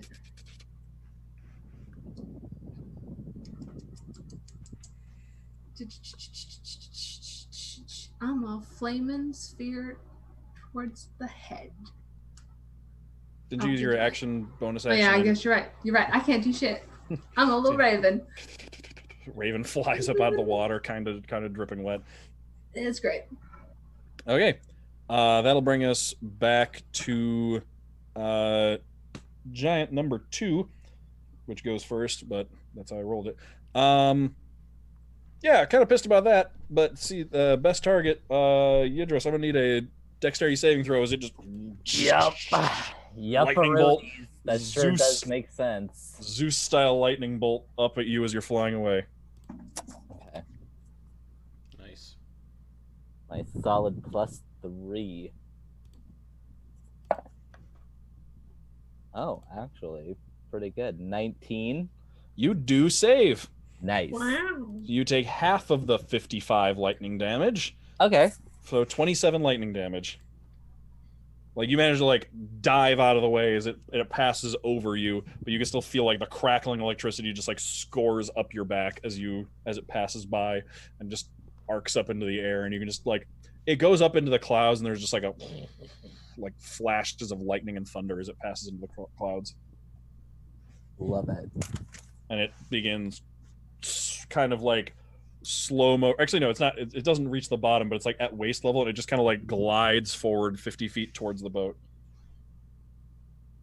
Kind of hot. You can have the giants. I can have the prince. Okay. Okay, and that'll bring us to Merc. You're up. Alrighty. All right. Huh. Cool. How far away is one of the closest giants? 20 feet, just 20 practically feet. at the boat. Yeah. Oh yeah, sweet. Then I am just going to run right up to it with my 20 feet of movement, Mm-hmm. and as I'm running towards it, I'm gonna give it like 2 unarmed strikes. Okay. So the first one, calculator time. First one to hit is a 31. Yeah, that So hits. speed towards it, punch it in the whatever. In the face. 11 bludgeoning damage for the first one, and then I'm going to spend a key point for stunning strike. Okay. So I need to make a con save and probably succeed. Yeah, they're good at those. Well, 19. Yeah, succeeds. Yep. So then I'm gonna do my second unarmed strike Okay. for a 19 to hit Yep, that'll hit. for 16 bludgeoning damage. Okay. And then I will bonus action disengage and dash back to the boat. Okay. So it's basically like you leap off the boat into the air, punch and kick it in the face in midair, springboard off its face, and then land back on the deck of the ship. Yeah. All right. The other one. Let's see if it recharges the lightning. It do. Oh, shit. So it is going to coalesce as it's moving forward, coalesce that lightning bolt and just hurl it across the deck of the ship. Noelle, did you get to the deck of the ship, or are you I still? got 10 feet up. Yeah, it's a big ship, so you are not. You're like almost there, and you can feel like all your feathers stand on end as this lightning bolt just comes across the top. So I'll need Merc and Leland to make dexterity saving throws. Hell yeah. Bring it. If I just flew away, no one would notice. 17. That makes it. Leland did not. Womp womp. So, it I keeps don't rolling know. higher. Merc, you take 32 points of lightning damage. Prince Leland takes 64 points of lightning damage. My Poor guy. sweet prince. Just No. square in the chest. Oh. I hate that one. All right.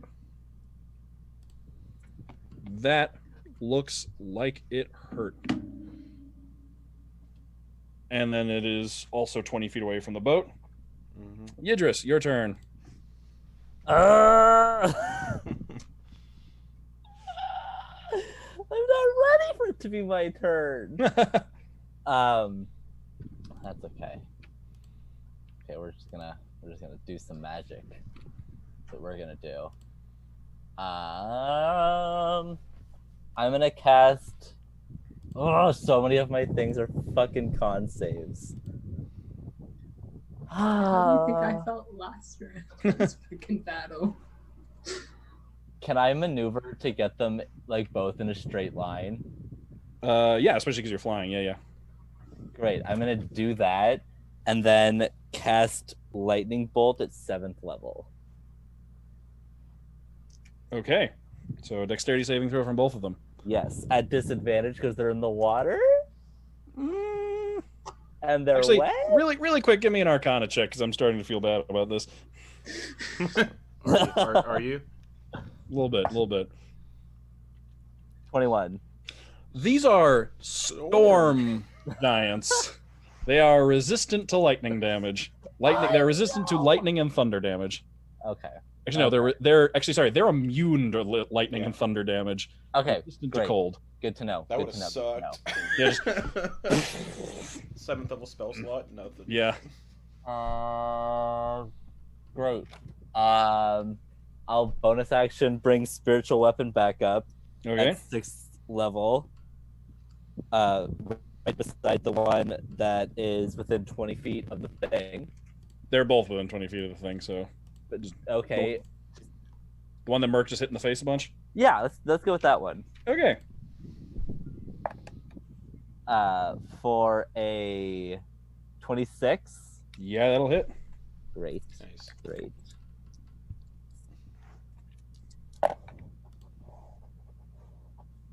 $18 points of radiant damage, Oof. All right.